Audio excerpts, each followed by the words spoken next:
Hey, everybody, tune in to Recent Tartarians. Recent Tartarians. Recent Tartarians.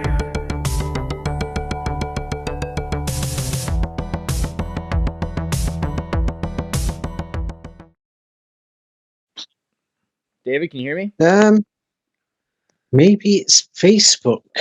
Oh, let me For check. some reason today I can't hear you that well. Can you hear me? Yeah, let me try. I can hear you. Let me see if I can turn Oh, up. now I can hear you. It's okay? Now I can hear you. Okay, cool. Yeah, that's fine. Are we ready to go? Yeah, absolutely. Man, so it's crazy. Last time we talked, things have changed so much. I know you have a new book out. What's going on? The new book is called Napoleon Did Not Exist in several languages. In some languages, it's called Napoleon and the Mud Flood. Yes, Wow. It depends on which language, because in some languages, they don't have a word for mud flood. Yeah, so that's why I just left it as Napoleon Did Not Exist. Mm-hmm. Yes. So that's the latest book. Yeah. Awesome. Well, how are you anyway? I'm What's pretty the good. latest? I'm pretty good. I mean, the world's getting crazy over here, you know. But I've been doing more and more digging into the stuff that we did last time, and so it was interesting that you brought up Napoleon, because one of the videos we did recently about cannibalism, there's a bunch of articles. I found some Dumas quotes referring to Napoleon as the cannibal who became His Majesty, right? Like, and basically in all these old stories, the cannibal Napoleon, and then from Okay, cannibal to good. majesty. Okay. Okay, now I'm glad you mentioned that. Yes. You'll find a lot of information about that. You'll also find a lot of information about Napoleon the Playboy. There's even, he was like this with women or like that with women. You'll find information about Napoleon being arrogant. He was a killer. He was a psycho, a maniac like Hitler. You'll find information that, oh no, Napoleon was a genius.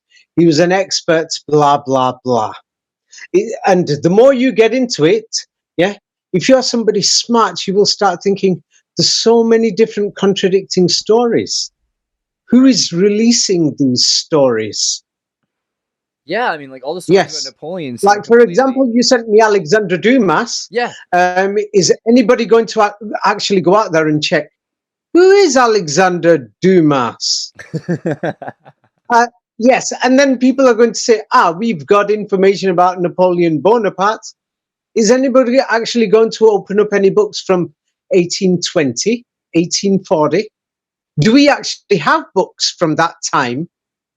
Yes, that are about Napoleon Bonaparte, or are they what historians say? Yeah, this is actually from the 1824. Yes. Well, I mean, Dumas Is anybody opening these books up, or they're not? Like, for example, in 100 years' time, I can imagine right now, they're all going to say, coronavirus did this, coronavirus did that. And people are going to open up the books and they're just going to be reading the figures. But anybody who's smart is going to think, I'm going to check what were the figures in Mongolia. Then I'm going to check the Vietnam date of coronavirus and Cambodia. Then they're going to check everywhere and then say, what did the Americans report about the number of deaths in, let's say, Bangladesh and Myanmar and Cambodia and Vietnam? Then they will go to those countries and check the records and check others. And then, do you know what? If anybody who's smart will think, hey, they're all full of garbage. They're all saying totally different numbers and data in a time when the world had internet and everything, and they were supposed to have accurate records. Mm-hmm. This is when somebody will think, hey, there's something wrong here.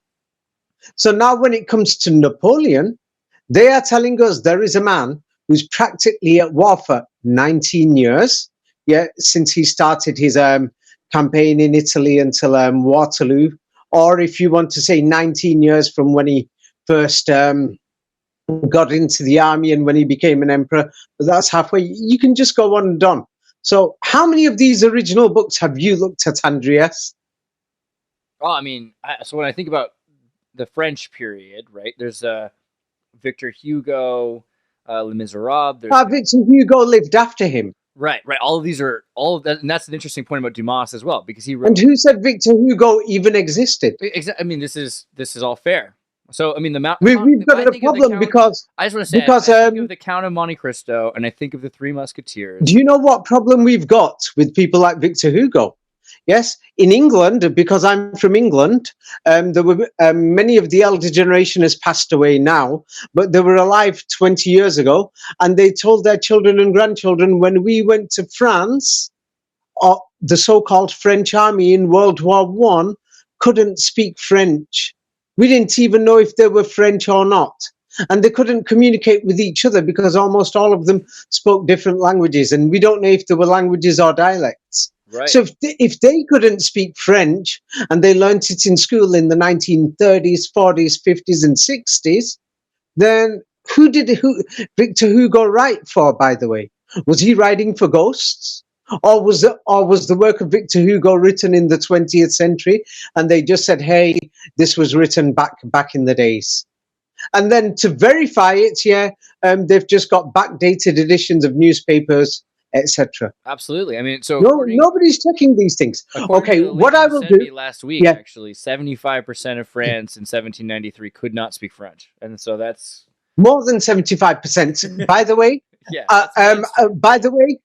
by the way, regardless of official estimates, there's people who are doing research themselves, and it's not hard to do research because, people's fathers, anybody who's aged around 50, about 10, 15 years older than me, then they remember their dads telling them, or their grandfathers were alive when they were younger, and they were told, hey, the French couldn't speak French.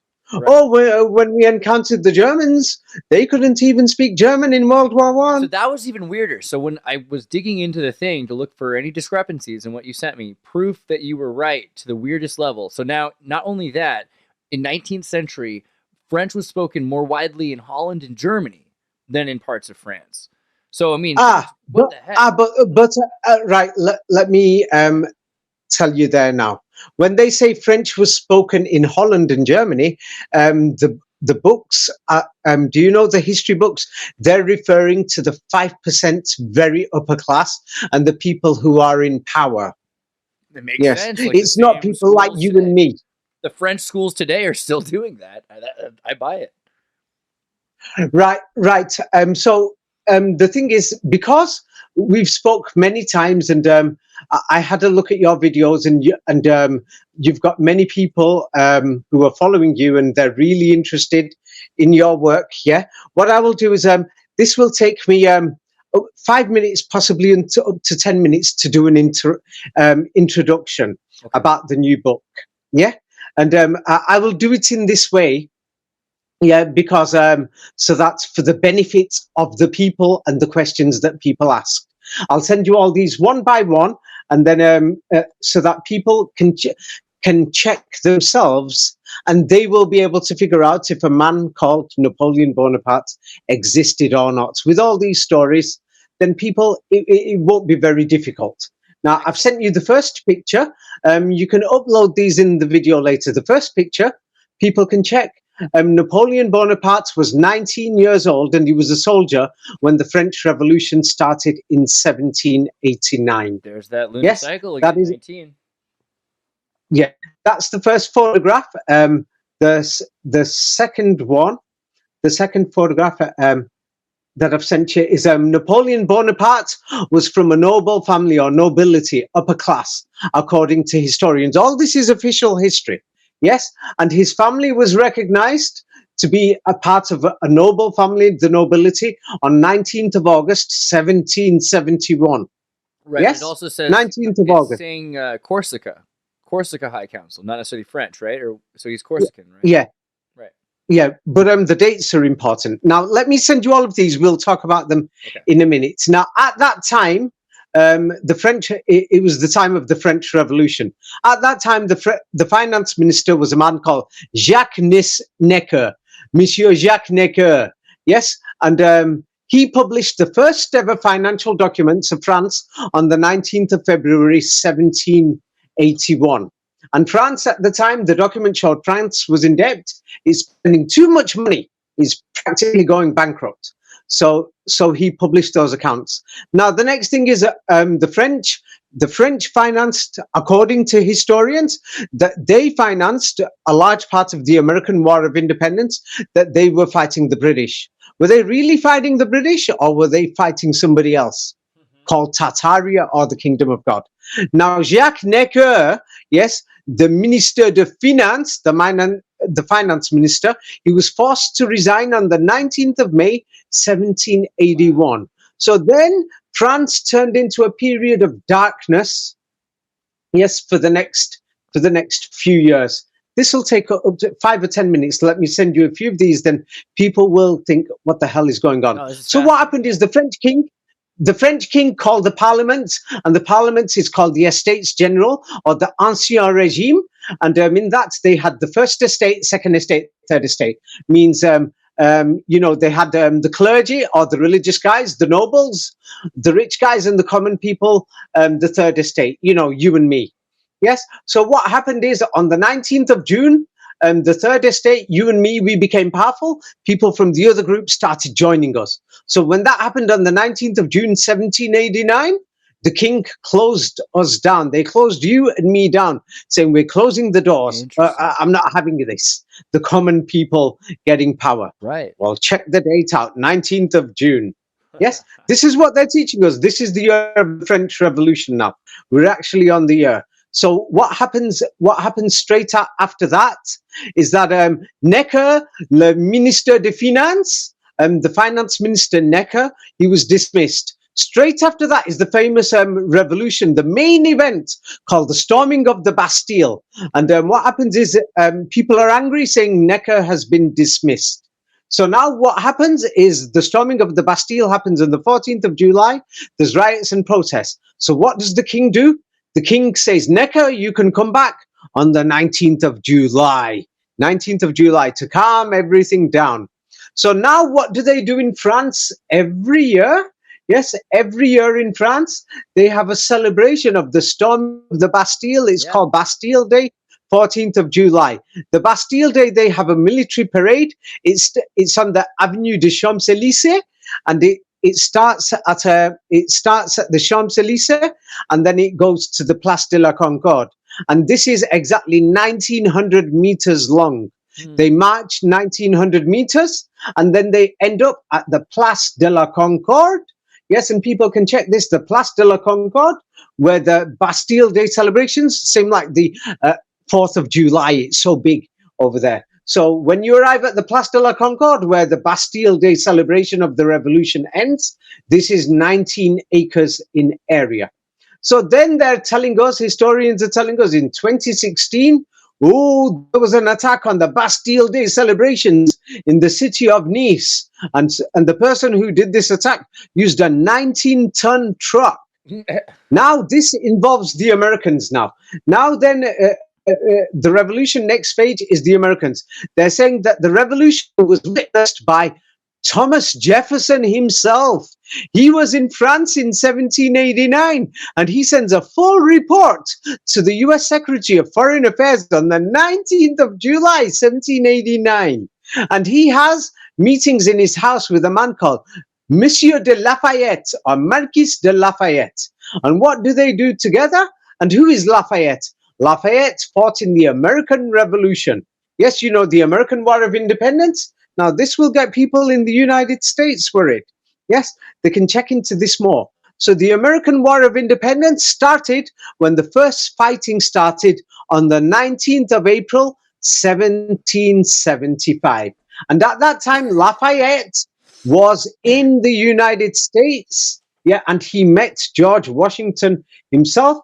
Lafayette was 19 years old. And the first day he did battle, his first day, the worst day, you know, he thought it was like the end of the world, was September the 11th, 1777. Oh, I'm being serious. Wait till you go through all this and start laughing. They are telling us this is true history. Gosh. So now So now the next thing is Lafayette and George Washington fighting the final battle of the War of Independence, and America can be free. It's called the Siege of Yorktown, and it happened. And it happened when the Americans had victory and the British surrendered at Yorktown on the 19th of October, Oh man, 1781. that's Yes, coming the up this end week. of What a happy anniversary! This is the 19th for us all. Great. Yeah. So wait, let me do this for 10 minutes. Then people will get Wait, I have to ask get you. the idea. I have a quick question. The Place de la Before that, Concorde- let me finish Concorde this. has the obelisk, right? That's like the. Yes, Okay, sorry. Place de la Concorde. Oui. Keep going. Yes. So now Lafayette, he's working together with Thomas Jefferson, and they invent something called Déclaration des droits de l'homme, called Declarations of the Rights of Mankind or Man. And this is now the United Nations talks about it, and they say it's a great thing. Now, if you speak French, monsieur, en français, in French, we say les droits des hommes, droit. Now, droit is similar to Hebrew and Arabic. Droit, it comes from the word Torah or Torah. Comes from the word right or Torah. Same like the word truth in English. Truth comes from the word Torah, or from the Torah of the prophet Moses. Yes, Torah is an English word. In Arabic and Hebrew, they say Torah or Torah, depending. So now the Declaration of the Rights of Man, yes, is by Lafayette, and he's helped by Thomas Jefferson. But Lafayette, he has to run away from France because they're going to kill him. So he runs away on the 19th of August, 1792. He wants to go back to America, but the Austrians capture him. So now the next thing is, during the French Revolution, the Declaration of the Rights of Mankind, yes, where does it end up? It goes to the French Parliament or the National Assembly. Wait till you see what's in this Declaration of the Rights of Man. Yes, the draft that Lafayette and Thomas Jefferson and their men prepared had 19 articles. It was presented to the French Assembly on 17th of August, but they examined it on the 19th of August. They started examining it. And then after a few days, they selected only 17 articles. All these things that I've given you, like the last page, they're from Serious Links, local.gov.uk, UNESCO.org, Britannia Encyclopedia. This is official history. So now what happens is the French National Assembly, yes, they're going through a headache with the king, etc. They're in Versailles. They decide to move into Paris. They have their first ever meeting in Paris in history on the 19th of October in 1789. Yes, and this is practically the birth of the French nation away from the royal family. So now they say they moved from Versailles Palace because that is 19 kilometers west of Paris. I measured it myself, and it looks like it's 18 kilometers, but they're going to say it's 19. Same like if you open up the BBC or France 24 and many newspapers, they say the bridge that Putin built, even if it's 18 kilometers, they said, no, it's 19 kilometers and it was on fire. And then immediate reports, well, the longest reports, they said, oh, the bridge was 19 kilometers, it's on fire. And then Putin attacked Kiev and 19 people died in the main part of the killings. They updated these numbers later. Only a few news channels said something more different. that it's the number 19 than anything. Like that's the part that matters. Let the people decide that. Right. I'm reading out the main points of the French Revolution and Napoleon Bonaparte. I've not invented this myself. So now there is a man called Maximilien Robespierre. Robespierre is the leader of the Jacobins. Anybody who studies this, it's boring as hell. Jacobins. He becomes elected as one of the secretaries of the National Assembly on the 19th of June, 1790. So now France at that time has royal family, blah, blah, blah. It didn't have a president and all that. So at that time, royal family is turning into a republic. So what does the French Revolution do? On the 19th of June, 1790, the nobility is abolished. And these titles of nobility, they abolish them. On the 19th? A man called Napoleon. Yeah, on the 19th of June, 1790. As long as you learn 19, that's it. You're going to be top of your class. This isn't even the first 19th of June, though, too. So there's something about that also. But yeah, crazy. Yeah. wait, let me just Right. give it a bit more. So now, there's the thing is, at that time they call it the Age of Enlightenment. It's a famous period of history, and they say, people are arguing over miles, meters, kilometers, etc. And they say the French had the best scientists in the world because they used their brains, or the age of reason, and they invented the metric system. Yes, this idea was proposed by the Académie des Sciences de Paris, the French Academy of Science, and they originally proposed this idea on the 19th of March, 1791. Yeah.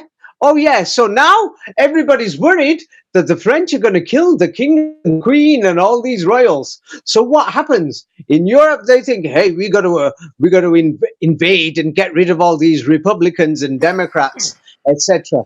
So what happens? The Austrians, the Prussians, Germans, but they call them Prussians in that part of history. Yeah. So they invade France and they cross the border into France with the Duke of Brunswick on the 19th of August, Really? 1792. Yeah. Oh, yeah. What happens is they only sent half their armies. Yes, because just before they entered France, in that period of history, it's called the partitions of Poland. They say Poland was a big country, and then Russia started invading it with Austria and Prussia. And Russia invaded Poland that same year on 19th of May, 1792. Wow. They crossed the border at nighttime on the 18th, and they were inside the country by the 19th. So now, what happens is everybody knows about France, liberté, égalité, fraternité. Everyone talks about these great French rights and the great system. So now in France, they now made something new, saying, we are going to help all the world and help them to save them and help them to recover their liberty. It's called the Edict of Fraternity. And they made a declaration to the world, we'll help everybody on 19th of November, 1792. So now what do? They decide we're going to kill King Louis. Everyone knows about this. They execute the king. It's a famous story. How do they kill the king? The king is arrested, they imprison him, and then they condemn him to death in January 1793. So now they have a debate, and the final decision to say, no, he's going to be killed, executed, simple as, was on the 19th of January 1793. So now, here comes Napoleon Bonaparte. He suddenly starts getting famous at that time. So Napoleon Bonaparte has his first ever victory, yes, called the Siege of Toulon. And he defeats the British and forces them to leave the port of Toulon on the 19th of December, 1793. Yes, then they say France at that time goes into the reign of terror, all these executions, guillotine, they say they're chopping the heads off and everything, yeah? Yeah, in the revolution, it's called the reign of terror, yeah? And so what they do is they made the law of execution decree, yes, was on the 19th of March, 1793, saying we will execute any rebel who has got arms and weapons. They add to this and they say, even if you don't have weapons, you can kill him anyway on the 17th of September. Yes, but the main law was on 19th of March, 1793, execution law. Then, all the world slowly picked up France's law. They're telling us France was one of the few countries in the world to provide free and compulsory education for all children. It's called the Bouquier Law of 19 December 1793. They say, we're going to give all the children free education so that we can teach them what we want to tell them. Emphasis they will have to learn the history that we say. Huh? Emphasis on compulsory, right. Yes, yeah, it's like they're going to teach them Bonaparte existed. Right. Yes, And they're going to teach them coronavirus. And that Tartaria did not. Yeah. So now the next thing. So now Maximilien Robespierre, he becomes the leader of France. And he says, anybody who doesn't believe in my supreme being, because everyone's asking, what is the one eye on the dollar? Yes, if you follow this 19 thing in the history of France, you'll know the one eye on the dollar is a lie. And all the history they're telling us on history books, Britannia, everything saying, it was the supreme being, everything, they're lying. Because now Maximilien Robespierre, who believed in the supreme being, yes, he was the leader of France, yes, he was opposed by somebody who says you should worship reason, called Jacques Hébert, yes. And so what happened on the 19th of March, 1794, Jacques Hébert and his men, 19 of his followers, were arrested and executed. Yeah, that evidence, that number, historians themselves have changed it several times, but they use mainly 19. So now, then what happens to Robespierre, the leader of France? He himself gets executed on the 28th of July, but he's executed with 19 of his followers. Yes? So now Napoleon Bonaparte, so in France, what they do at that time, they change a new calendar and they say, we're going to have a calendar called the French Republic calendar. Yes? This is what historians tell us. But soon you will know this calendar is a fake too. So now Napoleon Bonaparte gets married on the 19th of Ventose in year 4. They call it Ventose in French. So that's the date he gets married. So now that's 1796. So now it's still the French Revolution years. Yes, Napoleon's still coming up. Yes. What happens is that they want to make sure they control all the public officials. Everybody's got to say that we hate the royal family and we hate royal people. So a law is passed on the 19th of Ventose, year 4, saying that we all hate the royals and anybody to do with royal people, etc. But notice it's all 19. Question. What is this windy month? Yes. Do you know what windy month means? It has parentheses, windy month. Ventose, that's just a translation. It doesn't matter. It's same like, what is January meaning? What is the meaning of Monday? March is windy month for them. Interesting, like Mercury or something. Yeah. So now Napoleon Bonaparte, he has to go to invade Italy. Yes, the French Republic revolutionary government sends him there. He has one of his most famous victories called the Battle of Rivoli in 1797. Now, historians say he had 19,000 troops that day, and during the campaign, up to 23,000 troops. So now in 1797, historians are telling us Napoleon, there's a newspaper or magazine that's going out around France called Journal of Bonaparte and Good Men. Journal de Bonaparte des Hommes Vertueux. And its first edition comes out on the 19th of February, 1797. It's in French and nobody can speak French. So maybe, this book was for ghosts. Yes. So now while Napoleon is in France, yes, in Italy, while he's in Italy, he's fighting the Pope and all these people and friends of the Popes. They call it Papal States. Yeah, they sign a treaty with him on the 19th of February, 1797. Yeah, he just goes on and on. Yeah. But the thing is, I'm going to put it like this because, or otherwise people are going to think, hey, Andreas, you're crazy. You're bringing somebody on. What's he talking about? So give it a few more minutes. So now what happens is in 1797, there's another revolt in Paris and a coup d'etat takes place. Napoleon sent military help from Italy. He provides the documents for this to happen. And then on 19th of September, he explains why he sent soldiers to change the government, because he wants a strong government in France. Yes. So, so people are asking why, and he explains it on that. So now this new government that comes into power, yes, on the 19th of Fructidor, yes, this is the calendar of France, in year 5, yes, they bring out a new death penalty, saying that all people in the church must swear an oath saying we hate the royalty, blah, blah, blah. Whoa. So now, how did Napoleon Bonaparte find many soldiers for his armies? Yeah, the French revolutionary government passed a law on the date of 19th of Fructidor, year 6, yeah, called the Jourdan Law or Jordan Law, forcing men to join the army. And that's how Napoleon got many soldiers for his army. Yes, this is what historians are telling us.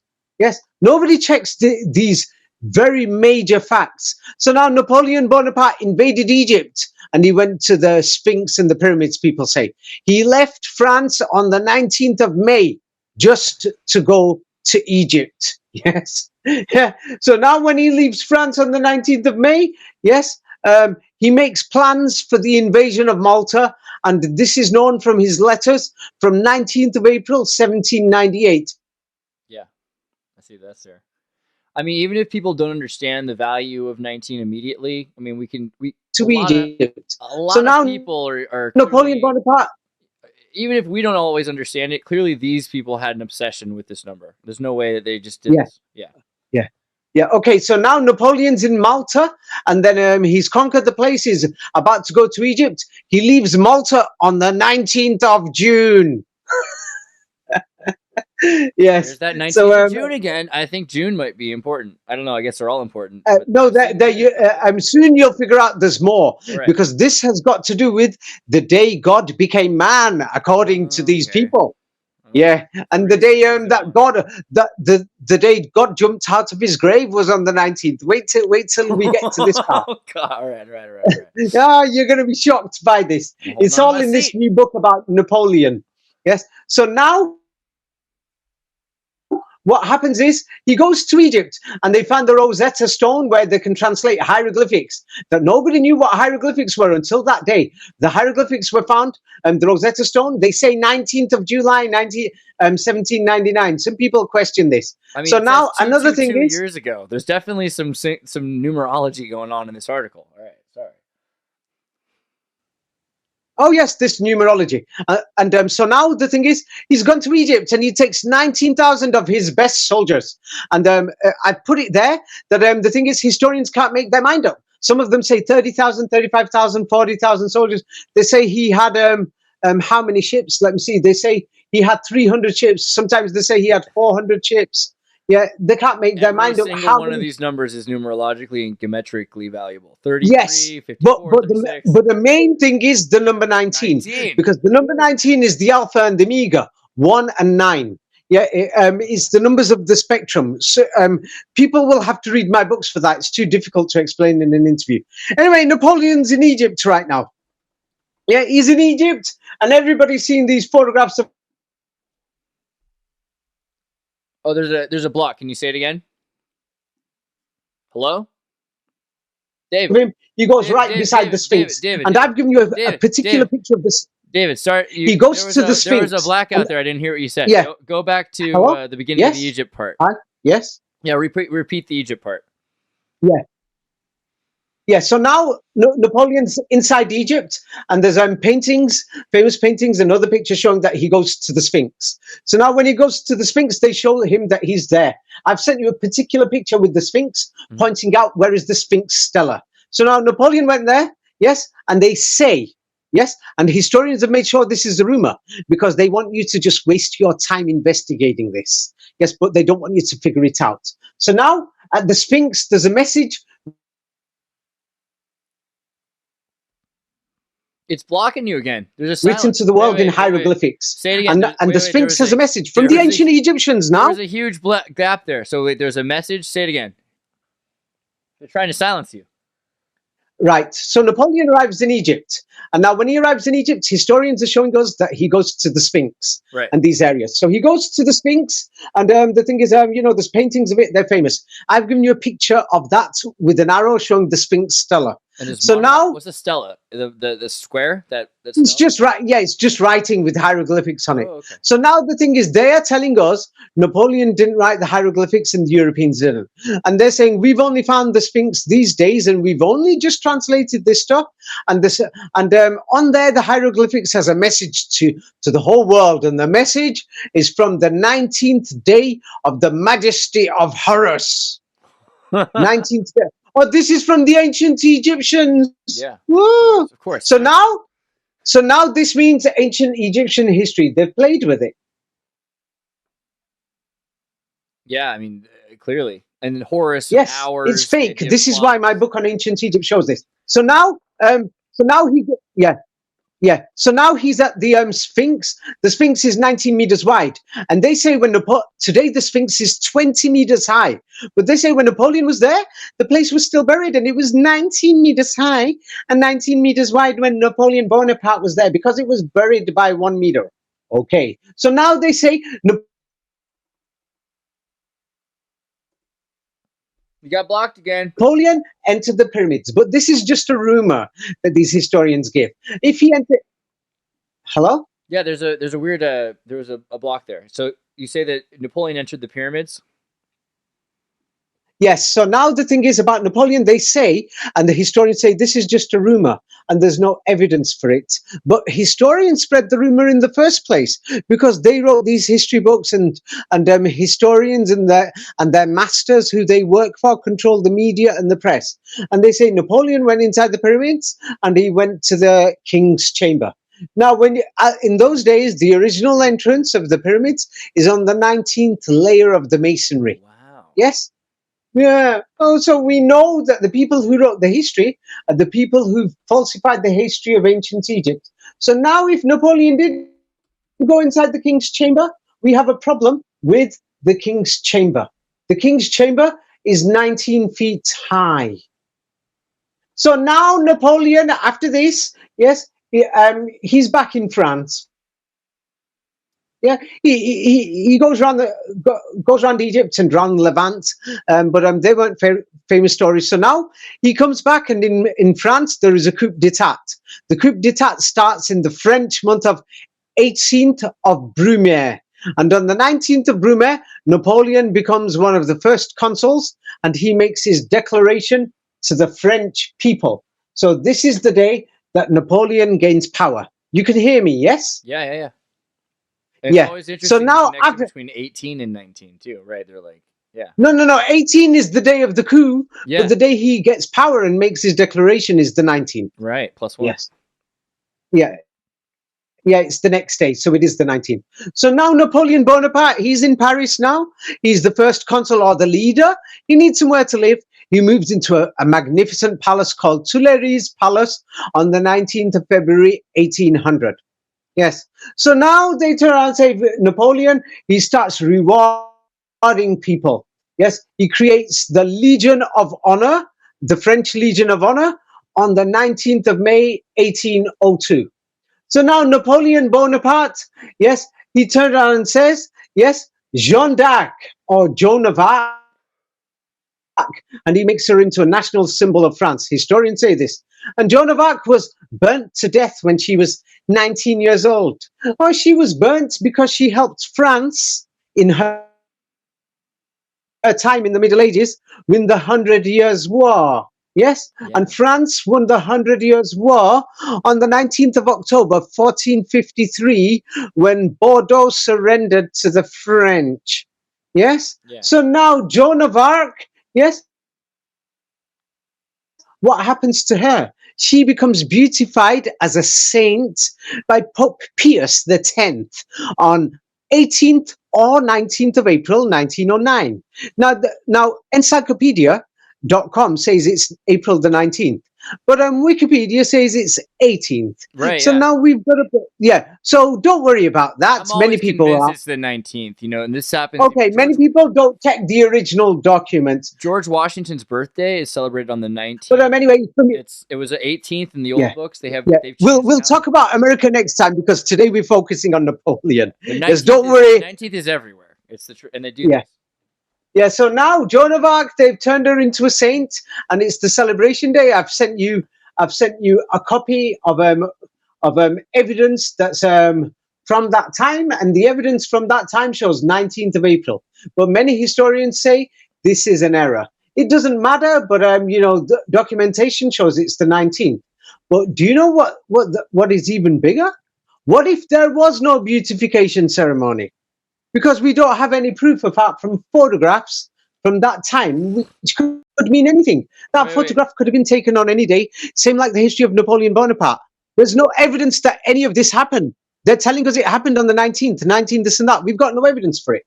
Yes? So now, Joan of Arc, yes, after the church turned her into a saint, yes, and Napoleon Bonaparte made her important, yes, there's a Christian prayer for her called a novena.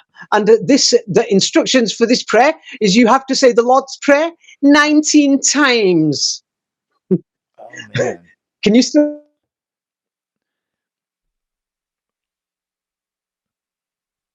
David, you there? Still hear me? Yeah, I'm just making sure. It blocked, Yes. So now, what happens next? Napoleon Bonaparte, they declare. Napoleon. Yeah, so Joan of Arc, yes, they made a prayer for her called the Novena, yes, and they say you've got to say the Lord's Prayer 19 times for Joan of Arc if you want her to be your saint. So now, anyway, Napoleon Bonaparte, they declared him to be the Emperor of France on the 18th of May, 1804. He started ruling on the 19th of May, 1804 as the Emperor of France, and he established his imperial court and nobility starting on the 19th of May, 1804. Yes. The more people look at this, it becomes a joke. It's just to see. It's a serious joke. So now Napoleon Bonaparte was started as an army officer in 1785, and now he's become at the top of his world. He's crowned as the Emperor of France 19 years later in 1804. Oh yes. Yeah. So now.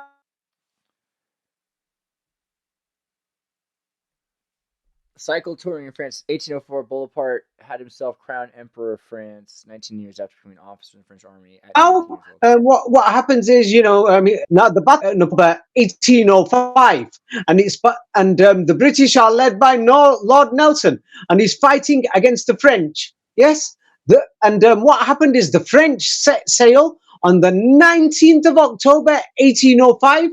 They set off with 33 French and Spanish warships. Well, come on. Yes. Even if you guys don't get 19, you get 33, I'm pretty sure. So that's right. Yes, I'll explain what the 33 is next time, because 33 is linked to 19, but it comes after 19. Many people already know about 33, but they don't know that to get to 33, you've got to go through 19 first. But I'll explain that in another interview if we ever get the chance. Yeah, hopefully very soon. So now, what happens is during the battle, Lord Nelson wins, but he dies. He's fighting on a ship called the HMS Victory. Yes, and the French, they lost that day. They lost 19 ships at the Battle of Trafalgar. Some historians say 20, but the majority say 19. Yeah, sometimes they say 20, so that nobody noticed, but 90% say 19. Anyway, so now let's check out the HMS Victory ship. So now many people from all over the world come to England, and they go to Portsmouth to see this warship called the HMS Victory. Now, right beside that ship, in Portsmouth Harbour, there is another warship there from Britain called the Mary Rose. And this is the Mary Rose and the HMS Victory are the two most important warships in British history. Now, the Mary Rose fought during the Middle Ages or beginning of the Renaissance, and it fought against the French on the Battle of Solent on 19th of July, 1545, and that day the warship was sunk. Oh yeah, the warship had a service history of 33 years, or 33 and a half, and some say 34.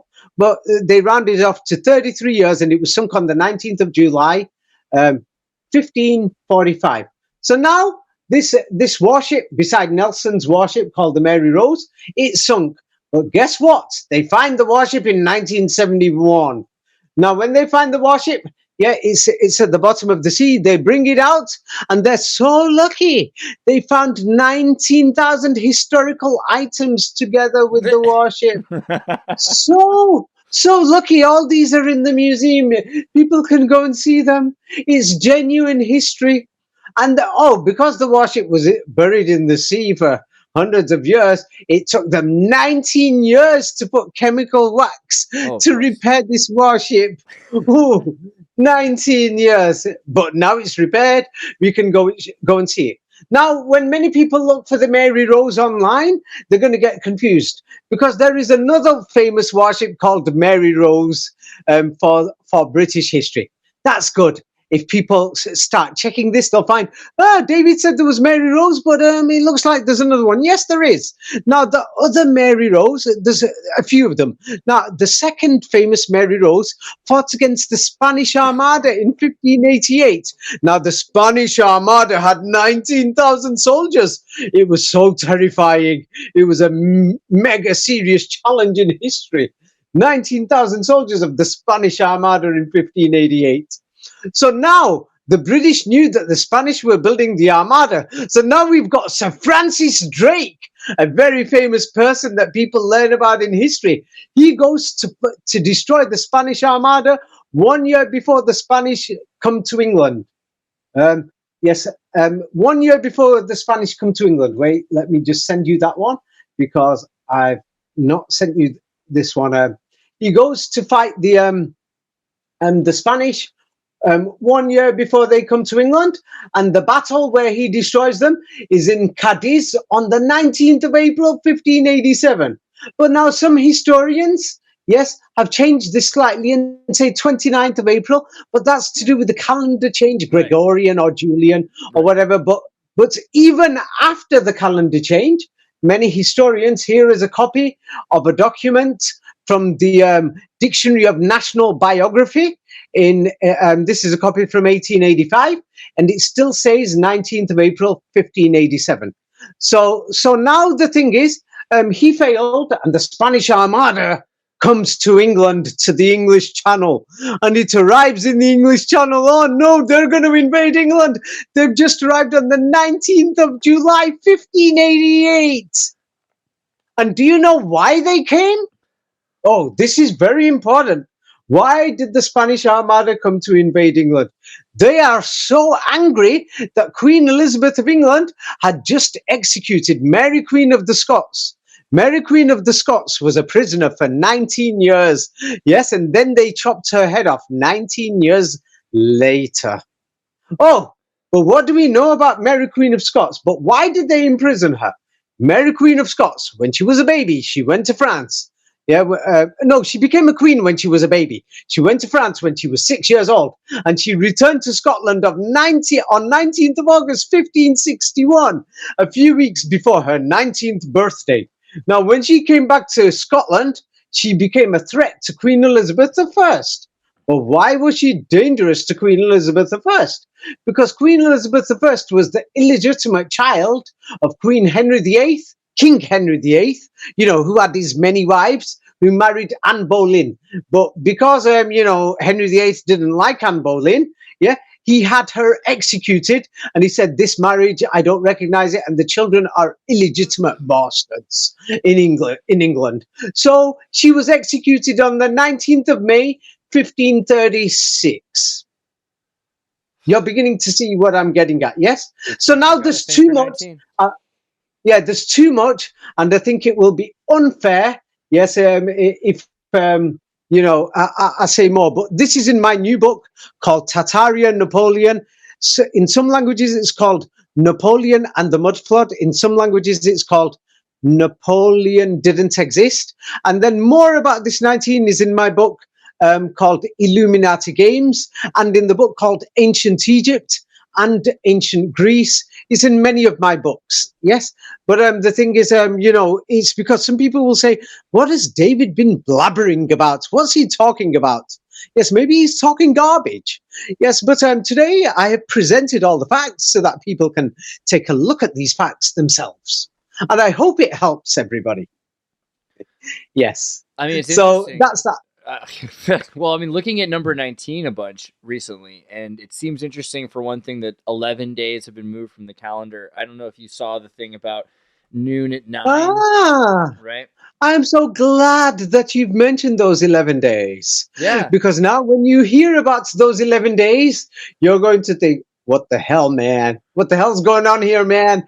I need to go back to the future. It's weird that people don't talk about it more, because the founding fathers had to, in America, had to decide: are we going to use this weird new French calendar, or are we going to use the Gregorian? What do we do? This is what they've told you. Right. So now the thing is, when people hear about this is going to make people really think this is just ridiculous. Now I'm going to send you the reason why they changed the calendar. Okay. Now, there is a reason for it. They claim they changed the calendar in the 16th century, but actually, it will take too long, so I won't explain it now. But evidence shows that they really changed this calendar. They changed this calendar only in the last 200 years. Now, according to historians, they changed the calendar. at the end of the Renaissance, and they changed it to modify the date of Easter. Now, I've just sent you something, and this will show you why they changed it. Yes, they changed it from the Julian calendar, yes, to make sure that 19th of April That's, becomes the frequent dates for Easter. why did I But forget wait that a one? minute. That's the obvious. No, no, Oh, right. Anybody can check this. Easter. Yeah. So now the main reason they changed the calendar was because of Easter, because they wanted to choose which date will be Easter. So now you will know who is using the number 19. ISIS And worshippers. this was the Vatican and the boys.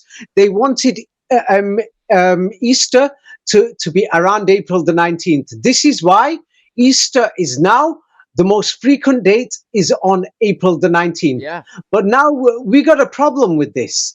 Yes. And the thing is, I'll go through this in basic, because many people will find this a bit difficult to understand. So now, at that time, Christianity was establishing itself, and yes, it's growing bigger, and they want to take more control. So now the thing is, this is what they tell us. So now the Julian calendar was the original, and in the original, there is a day called Epiphany. But Epiphany, I'll just make it simple. It's the day that Jesus Christ got baptized, or the day that they say that Jesus revealed himself as the Messiah. And I've sent you this, and this day is the 19th of January. It got changed with the new calendar, and there's a few Christians who didn't accept it, but it was the 19th of January when they say God became man. This is the day that God revealed himself, that he is the Messiah, that he is the Son of God, that he is God, became man in flesh. You see the importance of this 19? And then the day that God died and he rose from the dead, that God came back from the dead, is the 19th of April. You see? And they chose the calendars. They created these calendars. You see? Corporeal manifestation. Yeah. Yes. Now, I've given you a bit of basic information on this. There's going to be people who are going to say, it doesn't make sense. What's David talking about? It's because this will take too long. Yes. The thing is, if you really want, I could go into this in depth. That it's so deep that people will they actually have to read the book. Yes, it's a little difficult. Like, for example, if they're going to say, what is David talking about? I'll just say a bit more. They'll say, we don't understand this. Easter, it's not enough evidence because I believe that Christ is the Son of God. Yeah, but Easter's I believe in the Bible. The Roman calendars. Yeah. So now I've just sent you about the equinox, spring equinox, or March equinox, or vernal equinox. Now, before they changed the calendar, this equinox in the north happened on the 10th or 11th of March. Now, after they changed the calendar, yes, the equinox now starts on the 19th of March, or between the 19th and the 21st of March, and that's how you calculate Easter. You see? Yep. And now, how was Easter originally calculated? Easter was called the Passover. And this is why in many countries like France, they still call it Paschal, or in other countries, Pascha, to link with Passover. So now Passover was calculated, originally calculated based on the 19-year Metonic cycle. So now we got a problem in the Julian calendar, which accepts the 19-year Metonic cycle to calculate Passover, which was the original, because the original Easter, was between 19 days, between 21st of March to 18th of April. So on the Julian calendar, even if it wasn't on the 19th of April being the most frequent date, Easter's not on the 19th because they choose it according to their wish, but they made sure that this is the most frequent date, and then they debate and choose the date based on a Sunday, but they make sure it doesn't fall on a Friday. So now, based on the Julian calendar, Easter could only be on 19 days. Woohoo! So now, how did we calculate Easter in the Julian calendar? And it still works. They call it the golden number to calculate the day that God came back from the dead, called the resurrection. And the golden number, you calculate it using the number 19. Oh, and when did they separate Easter and Passover? Because it was the same, supposed to be, a Jewish festival. Yes, they separated it during the Council of Nicaea, and mysteriously they even know the date from 1,600 years ago. They're saying it was on the 19th of June in the year 325. How the hell do they bloody know that? Yeah, it sounds like a joke. And then they say I that remember on it that like it was day, yesterday, right? Yeah. yeah, and then the Nicene Creed, that is the day they made their declaration of the Nicene Creed, when they declared war against the Arians. And many people are not realizing who the Arians are. Yes, the Aryans, the Aryan race, many people call it. Or was it a group of people who were the followers of Aaron? Yes, who refused to marry anybody else, who didn't believe in the Torah or in the prophet Moses. And these people, they married amongst themselves. But now they've changed it and said, oh, it's something to do with racism that they didn't marry anybody. No. Yes, they've changed the history to falsify it. But mysteriously, it's 19th of June. Oh, the Emperor Constantine, was it? Yes, who separated Easter from Passover. Oh, let's check this Roman Empire out. Constantine the Great. Yes, Constantine the Great became the emperor of all the Roman Empire on 19th of September 324 AD. Yeah, one of the greatest emperors, after he defeated all the rival emperors. Yes, and he held the Council of Nicaea on the 19th. Yes, and this happened, and Constantine first rose to power as being part emperor of the Roman Empire, not fully emperor. And when he declared the Nicene Creed and separated Easter, that was exactly 19 years after he came to power. And yes, what did Constantine do? Historians say he moved the capital from Rome to Constantinople to Istanbul, Turkey, and he built a new palace for the Roman Empire. This new palace is 19,000 square meters, and it's 33 meters from the hippodrome to the shoreline, because it's on a slant. Oh, yeah, it had to be 19,000. I could just go on and on and on, man. Yeah, and if anybody's going to question, is it true that God became man on January the 19th and God came back from the dead on April the 19th? Well, don't worry. Yes, when you're going to go to church or when you're going to look online, they're going to say, hey, we got all the evidence. Matthew, Mark, Luke, and John, even though we don't know who they are. Matthew, who, Luke, who, John, who. Yes, but we got 5,000 copies of them in the Greek language. Oh, because they're all in the same language and many of them contradict each other. Yeah, and they're full of mistakes and errors and they're not even complete. Don't worry, we've got 19,000 manuscripts of the New Testament. 19,000 in other languages such as Hebrew, Latin, Coptic, etc. Don't worry, there's 19,000. You're going to be okay. Oh, yeah. And where did the Jewish people get the Passover from? Yes, and the Metonic cycle. Yeah, it's based on the Babylonian 19-year cycle, their calendar. Oh, yeah. And when did they apply this Hebrew calendar? The Hebrew calendar was came into effect with the 19-year Babylonian cycle in the year 358, and the Hebrew calendar says that year was in the 41st century, but in the 19th year. Now this means the Hebrew calendar was made by the same people. Yes.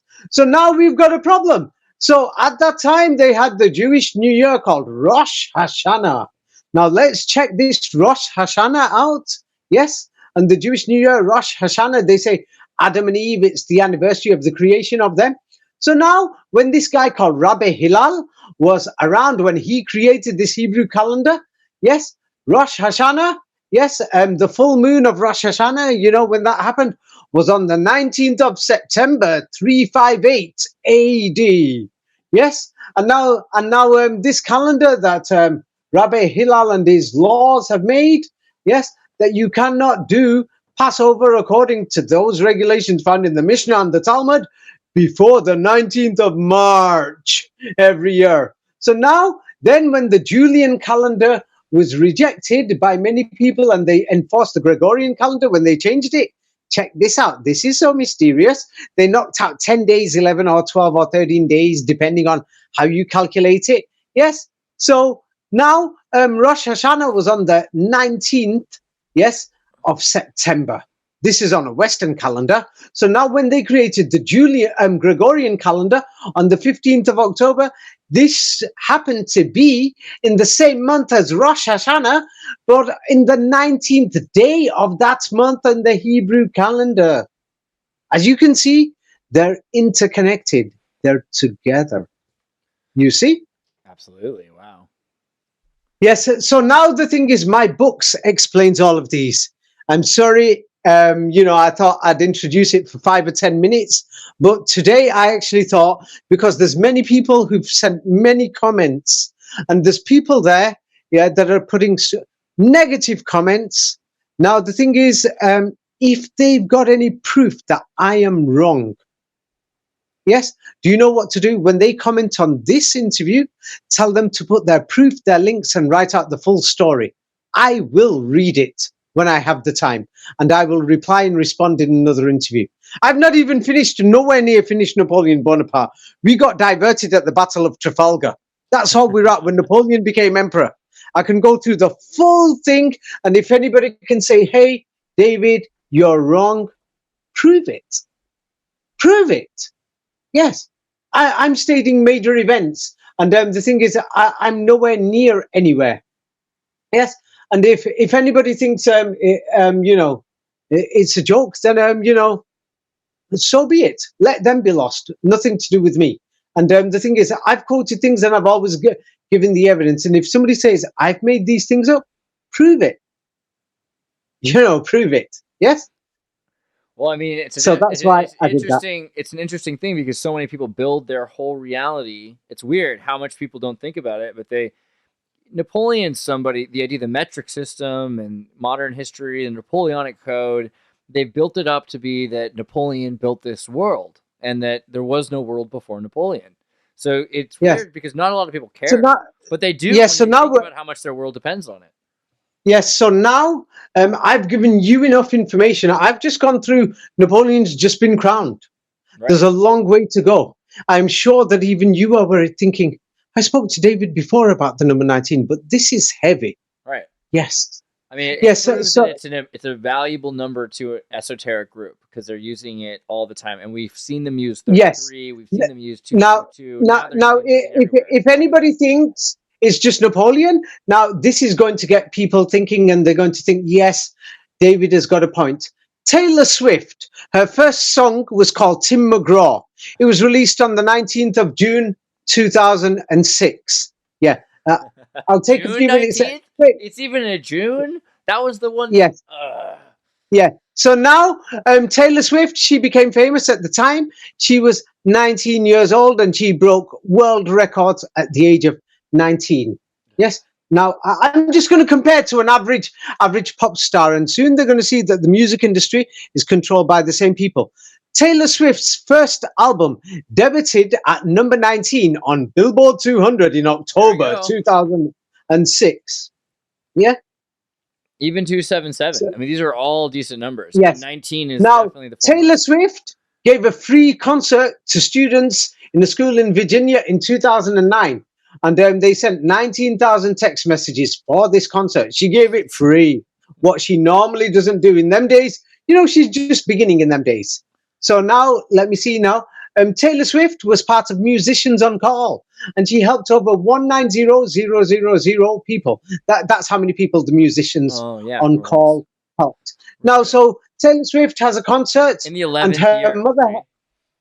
Yeah, Taylor Swift has a concert, and she has a famous party called the Tea Party, named after Taylor Party. And there's two people. Her mother chose two people. Her mother was honored that day. It's famous in 2010. Choose two people who could be with Taylor Swift at the Tea Party. And there was 19,000 people that she selected two people from. Of the 15 to 20 super fans, that sounds a lot like a 19 waiting to happen right there.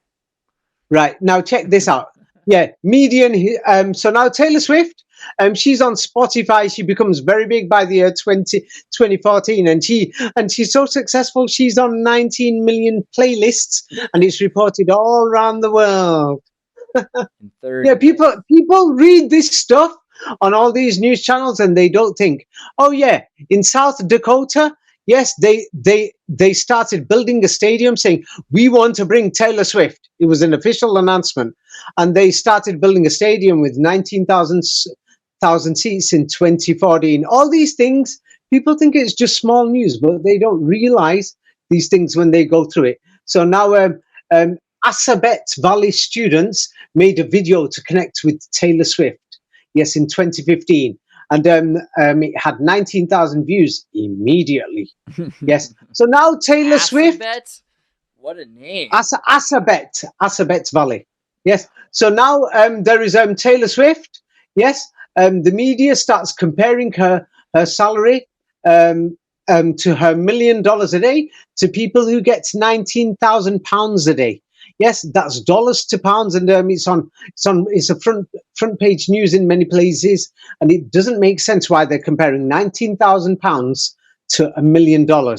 And then what do you call it? They're saying that there is a girl in Australia who looks like Taylor Swift. She's 19 years old, and just because she looks like Taylor Swift, she mysteriously gets 19,000 Instagram followers. She's so lucky. Wow. Would have, 19,000 followers. Jeez. Yes, and then Taylor Swift, yes, they call her the Aryan goddess for fascist Europe, and she suddenly gets 19,000 likes. Yes, on her fascist Europe post. But as you've noticed, they called her the Aryan goddess. They're using the number 19. The same people who created the fake story of the Aryan race to hide the followers of the Prophet Aaron are doing these things, and they're enjoying it. Yes, they're enjoying it, but it doesn't mean they've won. I could go through Taylor Swift, a lot of the major news that's, advertised by the media. Oh, there was a girl who performed it in Tampa Bay, and she performed in front of 19,000 people because she wants to be the next Taylor Swift. On the 19th of February. Let's not forget. Oh, no, the news was released on the 19th of February. That's good enough. I'll take it.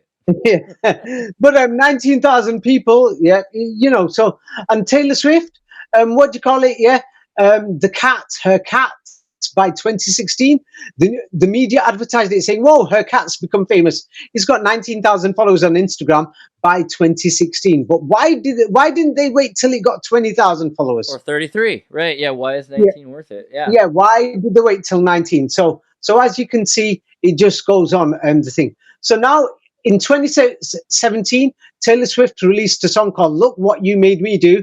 It had 19 million views in the first 24 hours and it broke records. Garbage. I'm sure they even made sure it had 19 million written on YouTube or wherever. So as you could see, yes, I could just go on and on and on. And then people will think, what the hell is this? Well, that's the thing. I know you like to focus on the evidence. That's your thing. You don't like to just guess. Yes. Now, the thing is, when people understand 19, it's like I've noticed many people have done great videos online on numerology showing, hey, there's the number 777, the number 7, there's the number 13, there's the number 33. They are correct, and they've gone through Gematria. But what these people forgot is something, because if they were smart, yes, they are smart. They're very smart, because I learned something from them. Many years ago, I looked through what they were doing, and then I noticed that, hey, there's people in Japan saying, hey, they've noticed suspicious mathematics in events. Yeah, I go to Malaysia, and then the Malaysians are saying, hey, we've noticed all these suspicious things. So wherever I went, because I traveled, it had an advantage.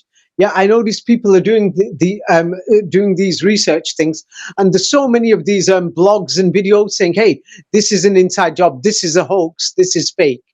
So now then eventually I realized there's a global pattern. And then what I did is, yes, I tried to understand how they are figuring out to do the mathematics, and the mathematics must balance. And because I did accountancy and finance, I noticed that in accountancy and finance, you can't get away with accounts without having it balanced. And because I do business myself, I like to know where every single cent or dollar goes. Yes. So because I like to know everywhere where it goes to balance it, it must be difficult. So now if they're using these mathematical codes, yeah, on the numbers, you go from 0 to 9. 10 is 1 0. So you can only go from 1 to 9. Yes. This is the thing. There's 1, 2, 3, 4, 5, 6, 7, 8, 9. So you go from 1 to 9. Every single digit is between these numbers. So from there, you work out the spectrum of the numbers, and then what you've got to do is work from 3 dimensions. Like, for example, what you've got to do is when you're planning a crime, or when you're planning, let's say, a marketing campaign, never mind a crime, a marketing campaign, or a brainwashing campaign, yes, to sell a product, what you will do is think, hey, I want to target the people like this, and the opposition, my competition, will target like this. But I'm going to find a new way, a third way. Yes, 6, 6, and 6, or 3, 3, and 3, Right. or a triangle. Now, when you have a triangle, or 3-dimensionally, call it a cube, a 3-dimensional cube. Now, when you have it 3-dimensionally, you've actually got a cube, because what we're looking at, we're living in 3 dimensions, we're not in 2 dimensions. It's not like paper. So in the real world, it's 3-dimensional. So now when you do 3-dimensional, the number 19 works on 3 dimensions. Now, based on those 3 dimensions, you use mathematics, yes, and plan out events and balance it, because only then you can have an equilibrium that you've covered every aspect with the smallest mistakes. And the only mistakes you can have is not in the model or the theory or the planning, but when people make mistakes. Now, I've sent you the cube. Have a look at this cube. It's 3-dimensional, and you've only got 19 spaces. So now the thing is, you calculate from every single angle. So that's why you need 19 to begin with. Tasty. Yes. That you've calculated that if you're on one side of the cube, you've got the opposition on the other. And you've got to be careful just in case there's number 3, or you should be the 3rd dimension, that you've got to plan better than everybody else. So now when I noticed that all these people were doing these number videos, I noticed them, I thought, hey, there's a root or a basis to this. Now, many people didn't understand this. And this is why there's a professor who's a mathematician called Anatoly Fomenko from Moscow State University. And he looked at history, and he was a mathematician. And he said, hey, look at these mathematical patterns and repeats and everything. And he said, this is just a fraud. It's a scam. What the hell's going on here? Yes, half these things are planned and they're organized. And the thing is, half these other events aren't real. They didn't even happen. So, and he managed to, he successfully showed it. But his books are very difficult. But anybody who's got the time and who can make the effort, I recommend people to read his books. Now, the thing is, my books, I've done them in the simplest way. I sent you some books before, so you know my books are very easy to read, that even high school students can read them. Now, the thing is, I wrote my books not with the purpose of exposing lies. This is not my original purpose. My purpose was this. Many of my friends used to stop me and say, hey, David, you know many things. Where do you think we're going to go when we die? Hey, David, I'm scared. Hey, David, I get bad dreams. David, I don't understand why I can predict the future. Or David, I dreamt this. So people used to tell me these things. And then when they used to tell me, and people were surprised, I normally had a lot of answers. And they used to think David knows many things. And I hated repeating myself to explain things. Yes? So now in my books, I came down to the bottom line. And the bottom line problem I have is this. Now, this is a very serious problem that I've got, is how did I find out about the number 19? Yes, this is a serious question. Yes. Yes? Can you hear me, Andreas? Yeah. I'm thinking. How do you think I found out? I mean, I imagine just because it appears everywhere. Every time you look at a calendar. Or No. No, the thing is, I've noticed that my books, I've got hundreds of friends on my Facebook, and the thing is, they've read my books, and I couldn't believe it. None of them knew. Hardly anybody, only a few people. Very few people. Yes, and do you know what the thing is? Yes. When I started seeing these conspiracy things, yes, many years ago, I thought, let's look at the biggest conspiracy in the world. Yes, well, I started looking at, and I thought, hey, the Vatican is using this. They're saying that God became man on this day. Oh, then they're saying God came out of his grave on this day. September the 11th, there was 19 hijackers. The Iraq war bombing campaign started on the 19th. Then the troops walked in on the 20th. Man arrived on the moon on the 19th in 1969 on the 19th, and he set foot on the moon on the 20th. Neil Armstrong, the guy after him who set foot on the moon, was 19 minutes later. What's his name? Buzz Aldrin. And there was a third man there that day. He ate oatmeal 19 times on the way to the moon. Yeah. So the thing is, I thought I'll look at the biggest conspiracy in the world. And the biggest conspiracy in the world is there's something there that well, I don't want to say none of us, but the majority of when I say us, I'm talking about people in our side of the world. Not me personally, but in our side of the world, we don't like Islam or the Quran. And guess what? The Quran tells you all this. Yes. This is where I found this information. Interesting. Yeah. The Quran. Yeah. 19. It tells you the world history is a lie. It tells you they're telling lies. It tells you they've invented this history and written it themselves. They've just made it up. They've invented it. And then it tells you that go out there and you will find this information and then you will know for a fact that this document, the Quran, is not an invented document, that it actually came from God. This is what the Quran itself says. Okay. I'm not going to answer for the Quran. It's not for me to speak. I am not the Quran. Like, so everything so when people talk about Islam, it's kind of like when they talk about the Westboro Baptists. There are we can talk about Christianity, but the Bible.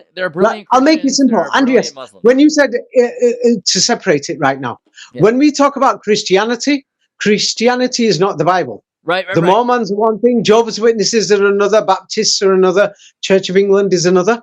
Now, Islam has got many people. Right. Forget the people. Exactly. I'm talking about a document called the Quran. And there's a lot of math. Now, this document is one of the biggest conspiracies in the world. It's one of the biggest conspiracy documents in the world. Now, all these people have made videos of mud floods, everything, saying, hey, there's been floods here. There's been advanced architecture here, advanced building here. Guess what? The Quran already tells you. So guess what? The Muslims are one step ahead because they've already got this information. Right. Yes. Just by reading one book. Yes. I mean, it's interesting. And the thing is that everyone's saying, hey, Donald Trump turned around and says, I think Islam hates us. Who is us? Yes, Islam hates them, the people in power. I think so too, because it's clear that they're lying about this history. It's clear that they're lying about the technology and the buildings that are advanced all around the world. They're lying. They're telling you that your great granddaddy, he was a monkey, man. Oh, if Jesus' great granddad from the Virgin Mary was a monkey that evolved, how do we know that Jesus had fully evolved that day? Was he still half a monkey? Yeah, I think Jesus is supposed to be the first fully evolved human out of monkey, right? That's their who said this is what I mean. They created all these stories themselves. First, they invented that they're saying God became a man. Yes. Then they're telling us they did same like September the 11th. Yes. September the 11th, in 100 years' time. Right now, I'm in England. You are in America. In 100 years' time, almost everybody's going to believe September the 11th. There was 19 hijackers. Then we had to go, President George Bush declared war on the 19th to go into Afghanistan. Then the land troops were caught inside and the first death was on the 19th in Afghanistan. Oh, 19th again. People can go and check it themselves. Yeah. Yes. So now the thing is, in 100 years' time, nobody will know. Nobody's going to know. They're going to believe the story that there was a guy called Osama bin Laden who had 19 children, and things like this. They're just going to believe these stories. But the thing is, there's going to be one group of people who are going to still continue with their conspiracies in 100 years' time. These people who follow the Quran, called these Muslims, they're still going to be saying 9/11 was an inside job. It was a fake. In the same way, they're saying that the crucifixion was an inside job, it was a fake. This is what the Muslims are saying. Now, if they said that before, yes, if anybody studies 9/11 and they study the crucifixion, same like the Virgin Mary's mentioned 19 times in the New Testament, let's just go through September the 11th. I mentioned it a little before, but it's too boring. So because some people will remember it from before, let's talk about the Boston Marathon so-called attacks. Yeah. This is not Napoleon Bonaparte. So now the Boston Marathon attacks, they closed down the city on the 19th of April, 2013. Yes. Oh. The first major suspect who was caught under camera was on the 19th of April. That same year, 19 again. And then how old were these people, these suspects? They were 19 years old, and all the main suspects for the Boston Marathon attack, all the accomplices were 19 years old. The first clear photographs of these attackers, of the Boston attackers, were taken 19 minutes before the attack. Yes. Oh, yeah, these guys, they made a phone call. The Boston attacker made a phone call for 19 seconds before the attack. Or when they shut down the city of Boston, I hope people from Boston, some people will listen to this and then spread the information. They shut down the city and they said there was 19,000 National Guards helping to find the army. And then they say that day there was an expert dog. Hey, little doggy, cute doggy. She became a famous doggy. Her name was Dolly. Yes, and she could detect 19,000 different types of explosives. Oh yeah. And then they took the injured people. Yeah. I'm not saying there was injured people or not. I wasn't there, but it's the way they're reporting the story. They're saying the first injured patients arrived 19 minutes later. Yes, and then within 30 minutes at the Boston BWH emergency department, they said that 19 patients were received within the first 30 minutes. Yeah, and now let's look at the accurate details from the reports of what happened. They said 23 victims were treated at Boston Medical Center, out of which 19 victims were admitted into the hospital because the others were okay. Yeah, let's just go through this. It starts becoming a joke. Yeah, they told the world that these suspects who got arrested were sent to trial, and there's 19,000 pages of legal evidence and statements. 19,000 pages. Yeah, for the trial. So that's why the trial took a long time. Then they say the Boston Marathon Memorial to Victims was completed on the 19th of August, 2019. Yes, and then they say the what's it called? The Citizens Bank and the RBS Bank Citizens immediately started on 19th of April that it's going to start donating funds for the victims, and they had 19,000 colleagues donate. How very fortunate. Thank you to the 19,000 people who started donating on the 19th of April. Wow. Yes. Yeah. The more people study this, they'll think, what the hell? And then it says, there was one victim, who had leg problems, something to do with her leg. It was a woman who lost a leg, and she climbed a 19,000-foot mountain after the attacks. Yes. Well, there you go. That's how you know you're back in business, right? There's more. Then they made the Boston Marathon Memorial quilt in 2014, and they made sure they made it 19,000 square feet. What? They chose these. Yeah, I'm being serious. Then they turn around and say, there's a guy called Neil Diamond, if anybody knows him, a singer, and he donated all the sales and all the money of Sweet Caroline to the Boston Marathon victims. Aww. Let's see how many copies he sold. He sold 19,000 copies that week. Oh yes. So he saw for the Sweet Caroline, he donated 19,000 copies. It just goes on and on. So as you've noticed now, now the thing is, yes, so we have a serious problem. How did this Quran know?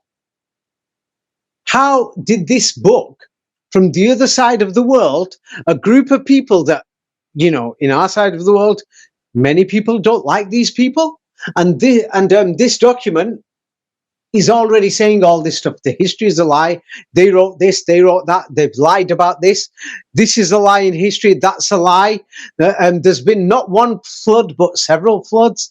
And it's telling you this happened and that happened. And then it challenges you. And it says, go out there, you're going to find this. I thought, okay, I'll have a look. I had a look and I found it. And the thing is, I've put this in my books. What I've just quoted from is a book called The Alpha and Omega Codes, or the book sometimes called Code 19, depending on the language. Yes. So the thing is, all this information is there. So now the thing is, yes, you only live once. And people are looking for the truth. What are you looking for the truth for? Yeah. Are you looking for the truth, for no reason? Or is it because you're worried that you're going to be in your grave? You're going to die. And there's nothing you can do about it. And if you really want to know where you came from, if there is a God or anything, and if you're going to tell me, hey, we got the Bible, Christ died for your sins. Oh yeah, Christ is God became man on the 19th. He came back from the dead on the 19th. There's 19,000, New Testament copies. Oh, September the 11th had 19 hijackers. Come on. Anybody could smell through it. Yeah. That this is organized, garbage that they've made up themselves. Now, the alternative is the Quran doesn't say much. It's a book that many people say this is a book for conspiracy theorists. It says this is a lie. They're lying. They're lying. They're lying. There was advanced civilizations. They're lying. Go and see. This advanced civilization was there. It got destroyed. You'll find this. You'll find that. They're telling you lies. You're not children of monkeys. They're lying. There was advanced civilization. So the Quran says this, and the Quran doesn't say anything spectacular. It says there was a God. No, it says there is a God, and you are going to meet this God. And it says, be a good person. And the thing is, the Quran says you could be a Muslim, you could be a Jew, you could be anybody good. As long as you're a good person and your heart's in the right place, yeah, you're going to be rewarded. Simple as. Now, if anyone's going to quote modern Islam to me, I don't want to know what people are doing there in the desert or what they're doing in the United States. Different groups, different sects, different leaders, different, religious groups. I don't want to know. Same like I'm not interested what the Mormons are doing, Jehovah's Witnesses are doing, or any of these groups, what they're doing. If I want to know about Christianity, I'm going to look in the Bible and I'm going to see what it says there. Yes. So then after I've had a look, then, this is when I will decide, is this a document? Yes, that's reliable.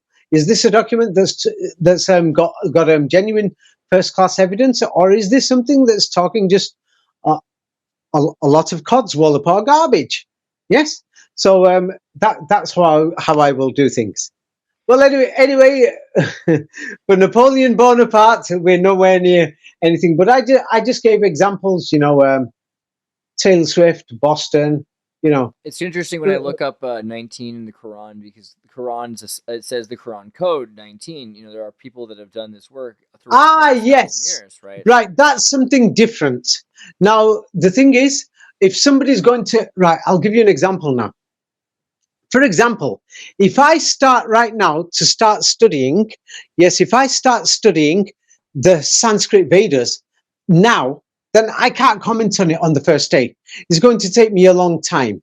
So now when you're going to go online, you have to check the information, verify it. Yeah, same like when I started studying the Sanskrit documents, I made many Indian friends. I went out there to India and things like this. When I started studying Chinese history, I went to China. I had a look at many documents. Yes, so now if you're going to go online, yes, I've seen many of those things online. There's a lot of, don't forget, Islam is,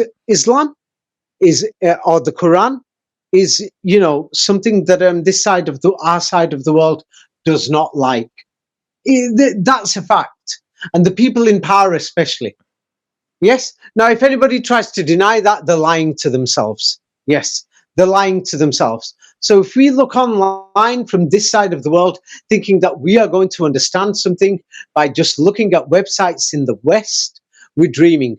one thing what to do is I'm doing this myself, that every time I look at the Quran, I consult Muslims and I consult Arabs as well. Yes, or otherwise it's a difficult job. It's because there's that much propaganda out there now. It's so difficult. And the Jesuits were amongst the first people to translate the Quran into many languages. And most of the updates in of the Quran translations were by the Jesuits. So, it's like we got to be careful. Same like the thing is, as I've just shown you, there's so many of these Tartaria videos. Yes, Andreas? Right. And guess what? Why are none of them mentioning this 19 thing with Napoleon Bonaparte? And they're quoting Napoleon Bonaparte and these documents as if this is history. Why are they doing this? Have they checked the originals? Have they not thought people are desperate to know the truth? People are spending thousands of pounds and dollars, yes, trying to figure out what's going to happen to them when they die. People are going through depression, they're drinking, they're taking drugs. People are thinking, hey, I don't know what the purpose of my life is. And do you know what? This is why, yes, many of these people, yes, who are putting out information there, yes, and who are not checking things and don't check many facts. They think, hey, I'm just going to put this out there. Yeah, a lot of it, yeah, actually, they've got to think again before they do something without checking things properly. Because I've seen many videos that are claiming that Napoleon Bonaparte went all the way to Moscow and there was a comet there at that time, blah, blah, blah. Yeah, and they'll say, hey, then Russia got burnt out. Maybe this has got something to do with the Mad Flood. Yeah, and you'll see many of this quite often. Now, because we mentioned Moscow and Russia, I'll go to halfway through the book because, there will be many people who believe these things. Yeah. So, and the thing is, many people are desperate. Now, let's have a look. Moscow city was burnt, according to historians, when Napoleon Bonaparte arrived, and the fire was finished by 19th of September, 1812.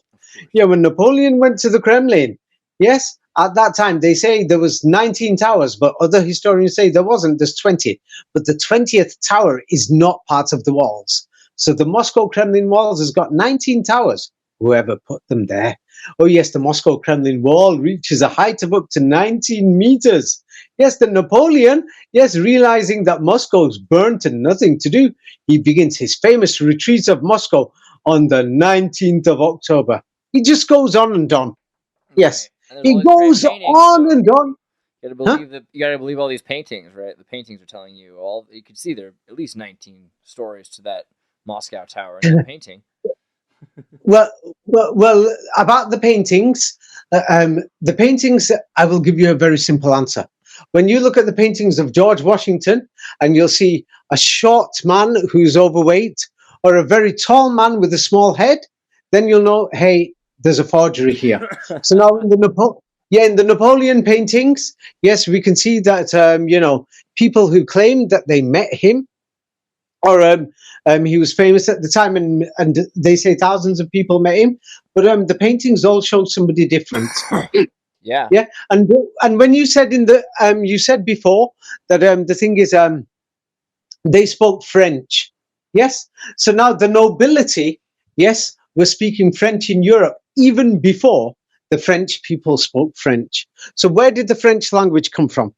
A lot of evidence shows in Leo Tolstoy and other books. He wrote Anna Karenina and War and Peace and other things. Yes. And the thing is, a lot of his books show that the upper class and other people are actually speaking French. Yes. This is known. Yes. So now we have a problem. Yes. When was Russia actually invaded? Because they say that Napoleon Bonaparte lost the invasion against Russia. But then everybody in Russia, the upper class, the top 5%, was speaking French. And the Russians couldn't even speak Russian properly. And then there is another thing. My book shows it. The Russian army, yes, all the way up to World War I, a large percentage of their soldiers had Arabic writing on their swords. Right. Yes, in fact, in the Kremlin Museum, Professor Anatoly Fomenko shows almost everything, even the king's crowns and everything, is in Arabic. So this history is it's very suspicious. So the thing is very suspicious. But anyway, getting back to the point, people are genuinely worried. Now, I wrote my books because people want to know the truth. Now, what I've done, I've made the truth simple. I point out the 19 so that everybody can see, hey, this is a mathematical scam. This is impossible. Now, the moment people know that this is an impossible, and they'll know this is not natural. This is impossible, and this is planned and organized, and a lot of this is fake, people will see. Then I show people the alternative, and I show people where I found this information from. I don't hide it.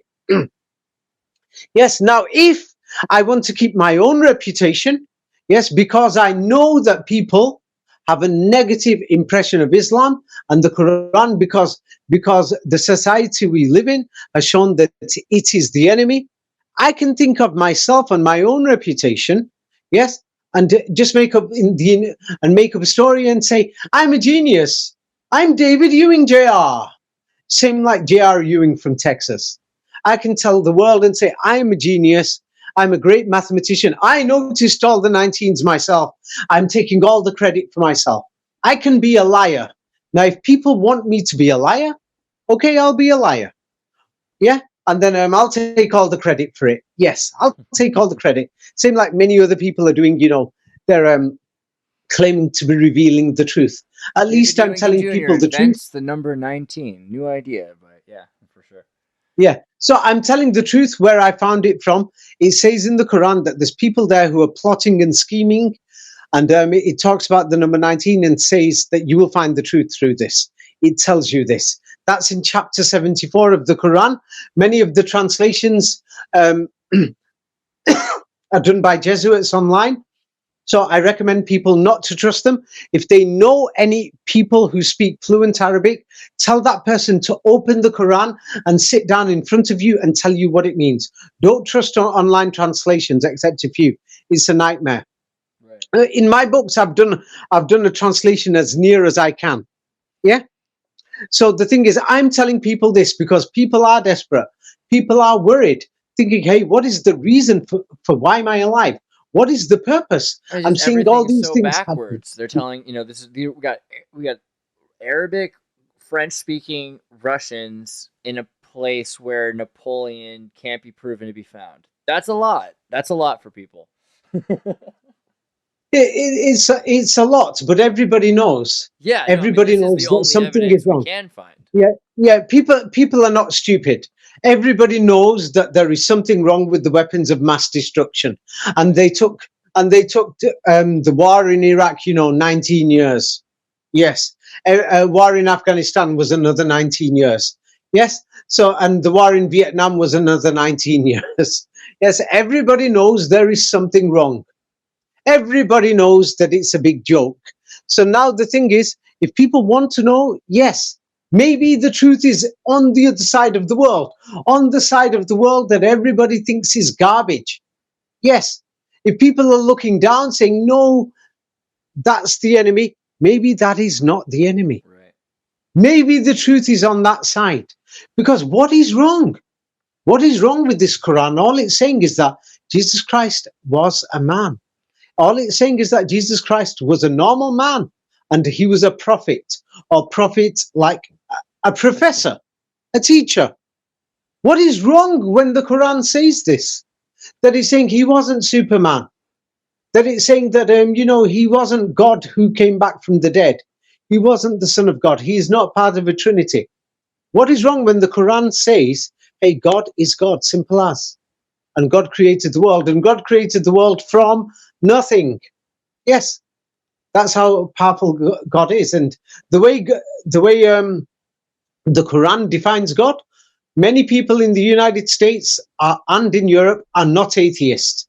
They reject Christianity in the Bible, but they believe in a God in their heart, and they say that God is close to them. That's exactly what the Quran says. The Quran says that God is closer to you than your own skin. And God knows you better than you know yourself. Yes. Right. So, I think if so things were actually, the perfect, definition of God, by most people's standards, is actually how the Quran defines God.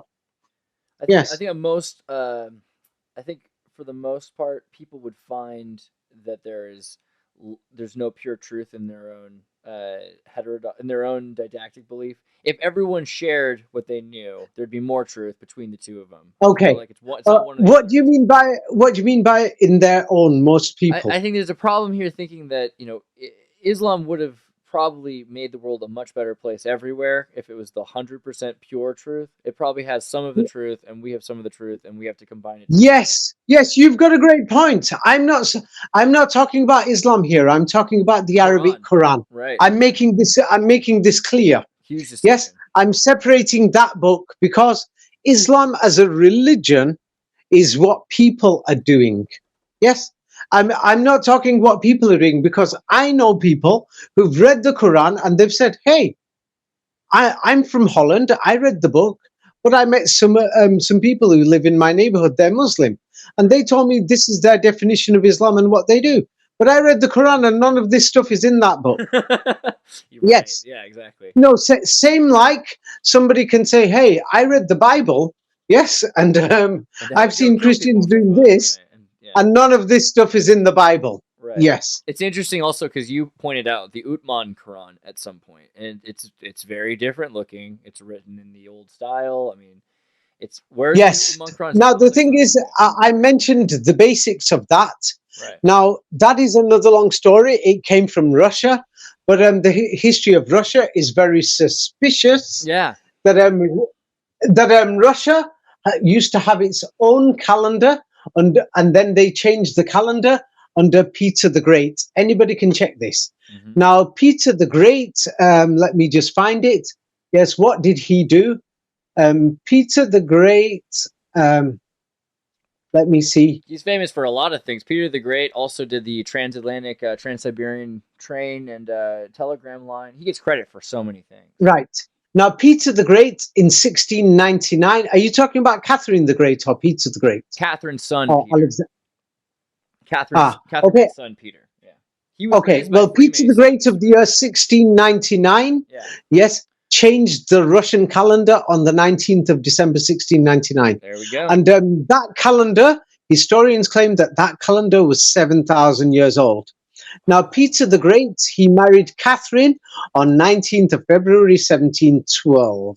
Wow. So the thing is, the more we go into this thing, at first, anybody who reads my books, at first they read one or two, they'll think, yeah, this is very suspicious. But most people who've read almost all my books, I've noticed that people woke up and they came to a conclusion. And then if I tell them something, people already know. It's because it's like this. Once you know that, coronavirus is a scam, nobody could change your mind.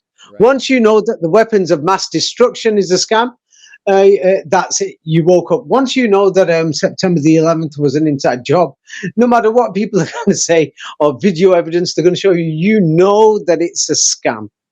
Yes. I mean, Peter so the now Great the is a huge rabbit hole in and of itself. Everything that happened in Russia from Catherine to Peter and the changing of these people didn't exist. Not even Catherine? Oh, wow. I've just shown you Peter. Which Catherine?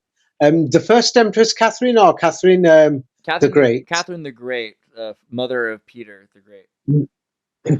No, she came after Peter the Great. Oh, indeed. Peter the Great. Hold on. Yeah, Peter the Great came before. Well, we'll focus on the Russian dynasties on another day. Is because today we started about Napoleon Bonaparte. Yeah. So now we've got all these problems. So now when some people have a look online, what they will find is for Napoleon doesn't exist. Is the people in power are very smart. What they did was they pretended there was a document from the 19th century that tries to show that Napoleon is Napolo, copied from Apollo, and then they tried to show his generals match this, that, and everything. Oh, yes. That makes the most sense. of Apollo. No, that's what they did. Right. But it doesn't make much sense because anybody who reads It's more reasonable. the story of Napoleon very deeply will say it doesn't make sense. So they did it on purpose. No, I mean Now, the the thing Apollo, is- the Apollo thing. Yeah, that makes sense. No, it doesn't make sense because there is more. What people don't realize, the word Napoleon is two words. Leon in Latin, French, Spanish, English basically means lion. Mhm. And then the word Nabi actually means prophet, the lion prophet. Okay. And then the thing, he was leading the French, and the French, yes, were fighting somebody in the United States to kick them out. And they're telling us that the French fought the British. Maybe it wasn't the British, it was somebody else. And now the thing is, many people have not checked this, but the word French, yes, they say that the language came from Latin, but this is a long story. It's not. It didn't exactly. But they say that after the Renaissance, the Vatican and its allies, they were in Firenze or Florence. Firenze or Firenze. Firen. Now, the thing is, Firen, if somebody reads the Quran, then they soon begin to start to understand. Firan or Firan was the name of Pharaoh who fought against Moses. Okay. Yes. So now his name was Firan. So if Firan in Arabic, so And this ties is all back to this the is to obelisk do. in Paris, right? The French obelisk and the Paro. Oh man. Yes, as you've noticed, and then when you said that in Holland they spoke French, not just in Holland, in the 17th, 18th century, the nobility, another thing, did many documents and spoke French in Poland, in Germany, in Italy, in England as well. And the thing is, they helped the so-called American War of Independence or Revolution. Were they really fighting the British, or were they fighting Tartaria or the Kingdom of God? So now the thing is, the Quran gives a totally different history. So now the thing is, why is it giving a different history? And on the other side of the world, these people, these Muslims, are just not going to accept any other history apart from what's in that book. Apart from the ones who went to school in England, France, Germany, America, Canada, Japan, Taiwan, South Korea. They've been brainwashed with the history that we're taught. Now, that history, that anybody who examines it will think, hey, there's something wrong with this history. It doesn't make sense. Let's see, at a time when there's no roads, no nothing, and the grass is very big, they didn't have grass cutters, and Napoleon Bonaparte is marching with thousands and thousands, hundreds of thousands of men, marching all the way all around Europe. Let's see if they could do that, yeah? And he's carrying heavy guns and everything, and he's got to take it, to feed the soldiers, you need all hundreds of thousands of animals and everything, and they're marching around having glorious battles. It's just a lot of garbage. It's just a lot of garbage. Nobody has seriously thought to imagine. You know, Andreas, I don't know where you are, but if you're in Chicago, let's see you dare to walk to New York from Chicago. Right? Now. I mean, I don't know what's worse, now or then. Pretty sure. But yeah. But I'm not talking about just you. I want you to see if you can get 100,000 people to walk along the way, or are they going to start deserting you? Gosh. People are going to start deserting, and they're telling us Napoleon Bonaparte, and he took all these soldiers. They knew what they were doing, and these generals could command these armies, but these people didn't even speak French. Yes. They probably did by the end of this, or they were dead. See what I mean? Like, you just force a people to change. They're not going to pick up a language while they're marching. Well, how did they do their toilet? There's no roads there.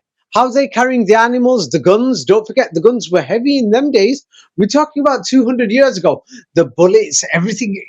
The stories just doesn't make sense. You gotta dig a hole. It's garbage. Everybody knows it. It's garbage. And then they're telling us the American Civil War and the American War of Independence was very similar. It's the same garbage. It's just ridiculous. These stories are just ridiculous that nobody has thought seriously for a minute. If anyone goes through this, American War of Independence, let's see if I've got something ready. I mentioned Napoleon.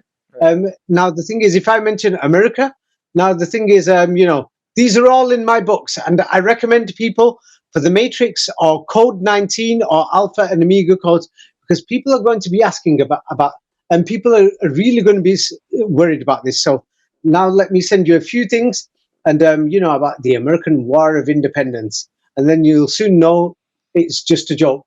The Battle of Gettysburg. You've heard of that, yes? Oh yeah, I remember. Good time. Yeah, The craziest story, because Americans are told that people used to just go sit in the grass and watch people do battle. It was like okay. Don't worry. Battle of Gettysburg. Yeah, 19,000 soldiers. There you go. Yes, I remember that too. Back of my mind, I remember that because as a kid, they make you remember these things. 19,000 people died at Gettysburg. Okay. Oh, so they're actually they enforce this. Yeah, they want you to think it. Yes. So yeah, the truth is that's why they called it COVID-19. They're using this number on purpose. They changed the calendar to make sure it was the 19th. Yes, right. 19th century. Yes, it's even a little late. Anyway, yeah. So now let me go through. There's the Battle of Long Island, or known as the Battle of Brooklyn. Yes, and George Washington, he goes to that battle. He marches there with 19,000 soldiers. The Battle of Long Island or the Battle of Brooklyn. When he reaches New York, he's got 19,000 soldiers. George Washington. People don't check any of this. And the evacuation of 19,000 US troops from Long Island. Yes, they evacuated 19,000 troops. Yeah, so I've given you that. People can check through it themselves. Yeah, but wait, the Washington Monument, yes, it took 19 years to construct. Yes, and it opened on February 21, 1885. 19 years to construct. The Washington Monument. Of course. Yes. Let's see. The Smithsonian Institute, yes, has got 19,000 skeletal remains. Forget that one. Oh, I don't want to share that yet. Oh, come yes. on. All right. No. All right. No, I'm going to save that for another one. Oh, yeah. The U.S. Civil War declares Juneteenth, 19th of June, for, slavery being abolished or something. Yes. And that Black Lives Matter uses that. All this is described in my books. Oh, that's why I keep freaking out about June 19th. Oh, you got me. Yeah, don't worry about that. All that is in my books. No, that's huge. It shows Malcolm X. June 19th. Malcolm X born on the 19th. I feel so dumb because this is the big in America right now. There is nothing more poignant and talked about than June 19th.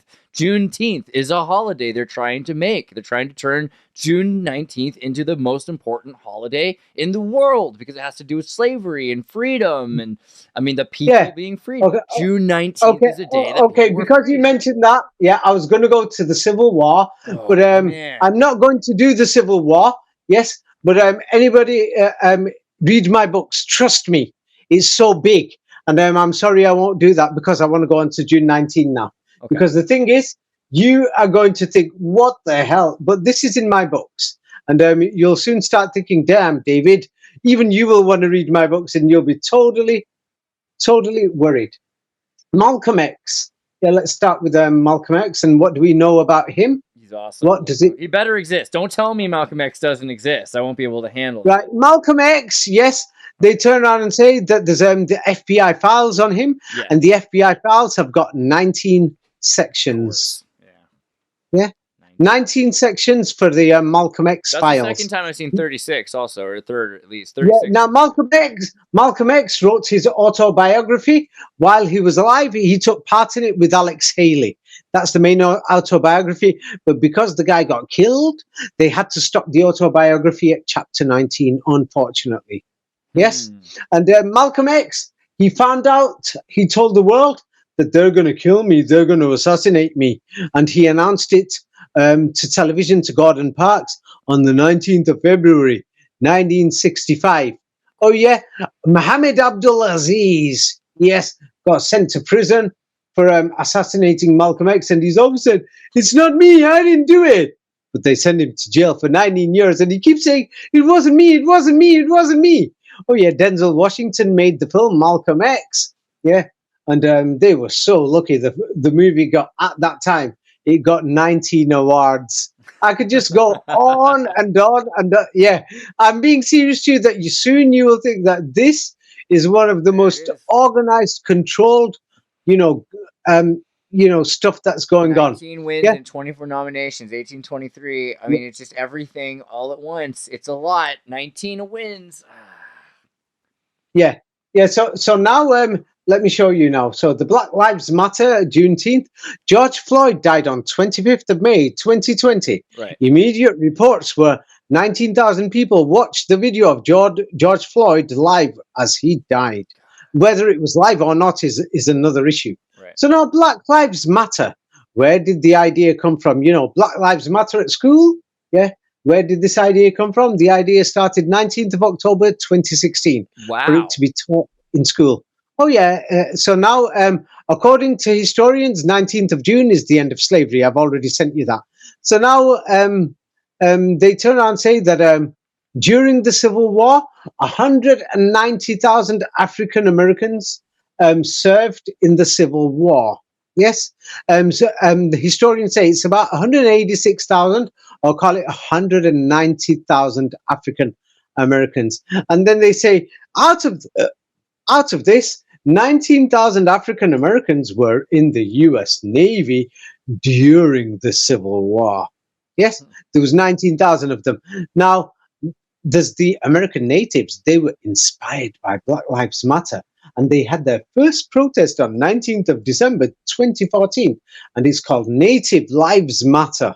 Yes, and when the George Floyd protests happened in June 2020. At the height of the protests, 19 people died during the first 14 days of protest, or the 2 weeks of the major protest. 19 people died. Yes, and what do you call it? Yeah, at that time, the DEA, Detectives Endowment Association, the president, he was so angry, and he said, "We're going to take legal charges against these violent protesters." Yes, because we're so angry what they're doing with the 19,000 detectives at the DEA. Oh, man, and Lakota attorney Chase Iron Eyes, who is the father of the Iron Eyes girl with Ezra Miller. This is okay. Sorry, keep going. Yeah. So now they turn around and say, in Seattle at that time, they created a police-free zone. That was famous for a few days around the world. Yeah. And they turn around and say that people were so angry because of police brutality. Yes. So, during this so-called Seattle police-free zone, right, at that time, people were so angry, they made 19,000 reports against the police force of the city of Seattle. Are you beginning to see? Yeah. Oh, so now we've got the George Floyd Memorial Fund. It raised $10 million in the first week. And how many people donated in the first week? 190,000. That's 190,000 people. Yes. And then they turn around and say, everyone's so angry because there's a new tweet and it's about George Floyd and it's called Floyd 19, the tweet. Yeah. You remember that? Dude, totally. Yeah, many people are not. And then they said, side of 19. yeah, then they said there was a major protest in England, and they were so angry because there was an Englishman who kidnapped Africans and sold them as slaves in America, and they had Black Lives Matter protest in England, and they did it because there was this man from England in the 19th century and 18th century, or around that time. I didn't check, but his name is Edward Colston. But the media and the news and historians say he 19,000 African slaves died because of his, trading 19,000. So at that time, you know what they did in 2020? They interviewed people and said, what do you think is the biggest problem in America today? And 19% of Americans who were interviewed said it's racism. Of course. Yeah. 19%. So now let's have a look. And they were saying the protests of 2020 are violent. And the media kept saying, why can't they be like Martin Luther King, having these peaceful protests like the sit-in protest? Well, why don't they just follow Martin Luther King? He had the sit-in peaceful protest and they were arrested on the 19th of October, 1960. There you go. October 19th. Yes. Yeah. And then John F. Kennedy, yes, when he became president, yeah, he released Martin Luther King. They say the media teaches this, but the elections are a fraud and it's all a lie. John F. Kennedy, they say he helped to release Martin Luther King. No, they're all on the same side. So what happens is when John F. Kennedy becomes elected, he sends his civil rights bill to Congress on the 19th of June, 1963. Yes? And then, what do you call it? Yes? Martin Luther King has become famous because the Senate passed a bill to make a national holiday for Martin Luther King. Yes? And they passed this bill in the US Senate on the 19th of October, 1983. Yes? And for the Black Lives Matter protest, at that time, there were many, the New York Times and everybody reported it, that out of their protesters, 19% of the people who protested in 2020 were new people, new protesters. Yes? And the Black Lives Matter website that's advertising June the 19th, in 2020, they had 1.9 or 1900 million people visit their website, and these people are on their email list. You're beginning to see it. It just goes on and on and on. There's more. Oh yeah, when people see this, let me tell you, it's so exciting actually. They told the world that Derek Chauvin was the police officer who killed George Floyd. Derek Chauvin was born on 19th of March, 1976. Derek Chauvin was a police officer with the Minneapolis Police Department for 19 years. He was born on the 19th, and he was a police officer for 19 years. Can you believe this? Yes. And then the city of Minneapolis, the city council, had to pay 19 million British pounds to the family of George Floyd. Yes. And Derek Chauvin was placed on trial. And the closing day of the trial, the day that everybody's watching it saying, hey, what's going on? What's going on? What's the last day? It was on 19th of April, 2021. And then, the jury had their results out 10 hours later, but that time it was the 20th of April. They kept the show going because so many people were watching. It was a success to brainwash people, to get them to watch all this stuff. But as you can see, yes, that all this stuff is in my books. Now it's up to everybody in the world if they want to carry on and believe in a half the fake history. And the thing is, if you don't like the Quran, that's not my problem. I'm not supporting the Quran or against it. I found this information from that book, so I'm not going to lie about it. Now, I'm scared to lie about it, and because I found, hey, this is something so big. This information is so big, and even you've noticed with the amount of 19s, I've noticed that you would have loved to have had a two-way conversation today. But I noticed good, actually, I'm glad to hear all this yes, information. I noticed that after the first few minutes, you thought, damn, this is a bit too much. This 19 is too much. And then I noticed you let me continue. And Andreas, I know it's going to be a lot of hard work for you to produce this video because there's so many pictures. I've never requested on your behalf, but I'm saying if anybody listens to your video, I hope they give you a donation. It's because I genuinely think that you deserve it. Yeah, because it's very hard work. Yes, well, it's very hard work, and I know it will take you quite some time to prepare this video. Well, yes? I hope people also take the time to go and search out all of your books, because there's just so many amazing books, and you've got 2 more now since the last video. So I'm going to go through the Napoleon one because I think this has to be a 2-parter. I'm going to do all of this, and then in the meantime, we should talk a bit about doing a Napoleon video because there's so much that you've just come up with. It's just too much. Yeah. Same like when I mentioned ancient Greece. I could have talked about the 19 about Greece that day. I didn't focus on it, or it's just too much that anybody will know.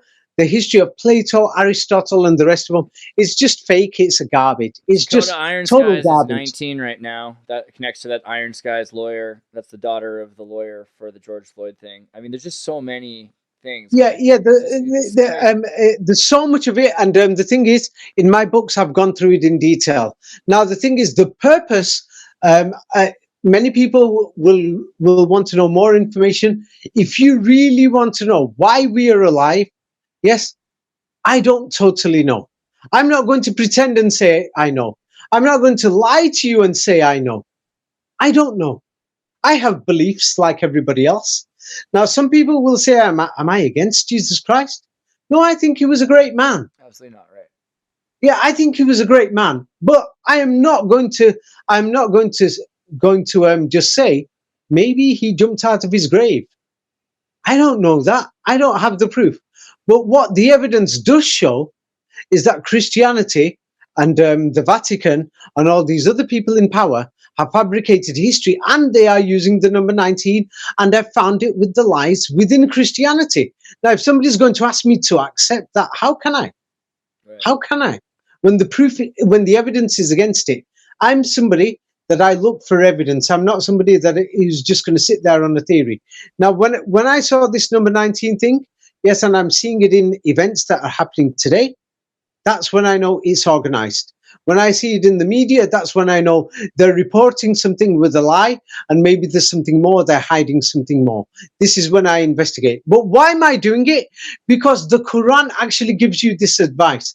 It says, don't believe this, don't believe them, investigate this, don't accept this information. Oh, by the way, almost every religion in the world tells you to believe. The Quran doesn't do this. The Quran actually says don't accept information without investigating and checking it and verifying it yourself.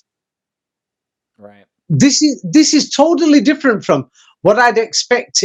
Most religions are there. I've noticed they brainwash you. It actually tells you, check it. Don't believe something. Go and check something. You must investigate. And then it says, hey, if you see something in history, go and check. Look inside your cities, examine this, examine that. It actually tells you. Now, other religions say, hey, this happened, that happened. Historians say this, that happened, and they say, this is it. No, the Quran actually tells you to do something else. That the Quran makes people intelligent. This is why the people in power don't like that book. Because that book is going to tell you, hey, question, examine, analyze. And it actually tells you this. Now, many other religions don't say that, but people are going to say, oh, no, they said it in parables, in a sentence that's referring to. No, the Quran is simple as, and says, if any information comes from here or there, examine it. Don't accept it. If you know, let's say, if somebody's going to say, hey, that the United States government is a good government, they lied about weapons of mass destruction. They're lying about September the 11th. And do you know what a big joke is? They're saying Donald Trump released, I think it was 19,000 documents or 190 documents of John F. Kennedy's case files. Yeah, notice the 19 again. There's a Pruder video was, I think it was 19 seconds long or something, you know. Yeah, the thing is, they released the John F. Kennedy case files, you know, after the people from that generation were dead in Donald Trump's days. So are they trying to tell us that we should trust these people? Huh? That they're going to release the records of September the 11th in 50, 60 years' time, by the time they've tampered with everything and modified and changed everything? And they've invented the story themselves? Yes. So this is the thing. So now the Quran is a totally different book. Anyway, let's leave it at that. I'm not supporting Islam or against it. I'm not talking about that religion. I'm talking about that book where I found the information from. Because if anybody is asking, how did I find this information? I've told you, it's from that book. Yes? Well, I hope that people take the time to also go back, because it's funny in terms of synchronicity. The Skull and Bones video we did has 91,000, which is a little inverse. And then we're at 18,000 on the Quran of Ancient Tartaria, which is the Uthman Quran video that we did almost 2 years ago. So I hope people take a time and look into that video too, because there's just so much information about the Quran and what it is as a mathematical book, a historical book. There's a lot to it beyond. Yes, if people are looking for the truth, the thing is, everybody should investigate. Don't believe people. I'm telling people, don't believe me. Maybe I got the information from aliens. Maybe I'm speaking to aliens in a spaceship, and they've come from Antarctica. You're Yes, not saying maybe. that, but who's to say it's not? You know what I mean? You don't know. We don't know. Yes. Look into it who's to say? yourselves, everybody. Exactly. Yeah. That's the way to do it. Yes. David. Okay. it's Okay, wonderful to Andreas. have you. Let's Thank you, leave man. it at that. I'm sorry that today we didn't manage to have a two-way conversation because I noticed you suddenly went quiet as I was giving more information. I felt that you wanted me to actually It's come important. out with this more, that I could feel that you're totally surprised. It's important that we cover this stuff, and if we want to get to the next thing, we got to go through it in solid. There's too much to put into a video. It's all in the books anyway. Right. All right. It's all in the books. So if anybody's going to say, hey, this is flimsy, it's not enough, like how Danny DeVito says in the movie Johnny Dangerously says, I got evidence, I've got this and that. And Danny DeVito, he's cool. He says, it's flimsy. It's not enough. That's the point. Go read it, everyone. They're quick. Yes. You can get through Instead this of book. turning around and saying, hey, this guy said this guy said that. It's like one person I noticed when they said, hey, this guy said Hebrew is a dialect of Arabic. And he's saying this and that. Do these people even know what a language is?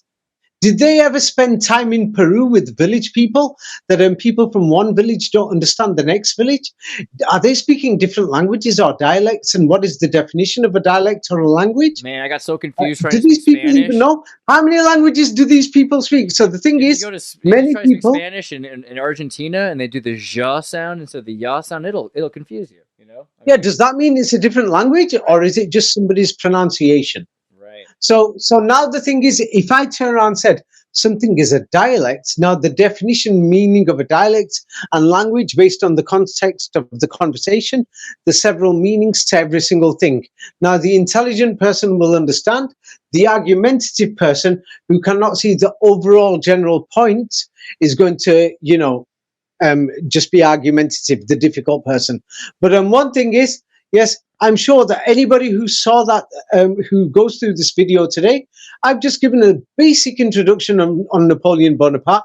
Even we've just got to the day that the guy is crowned as emperor, and he's nothing but 19 in the major events. They've made sure that the number 19 stands out in a major way. And I've given too many examples of other events in history. So there's something going on. And if people want to know, there's my books. And if they say they don't want to read my books, okay, there's that book called the Arabic Quran, the Quran. Go and read it. Go read it yourself. If you want to know. Yes. Simple. Also, Simple. anybody who is English isn't their first language, no excuse. David's books are in every language I've ever heard of. They're There's translated many every languages, direction. yeah. They're translated every direction. So if you want, And I've written the books to be high school standard English. Right. It's basic English so that anybody can translate it on let's say Bing Translate or Google Translate. yeah, It hand shouldn't be these to your difficult. kids. People can read this. That's the point. So Yes, yeah, that's something, a good point you've made there. Yeah, I know some people who've actually done that. Anyway, Andreas, let's leave it at that.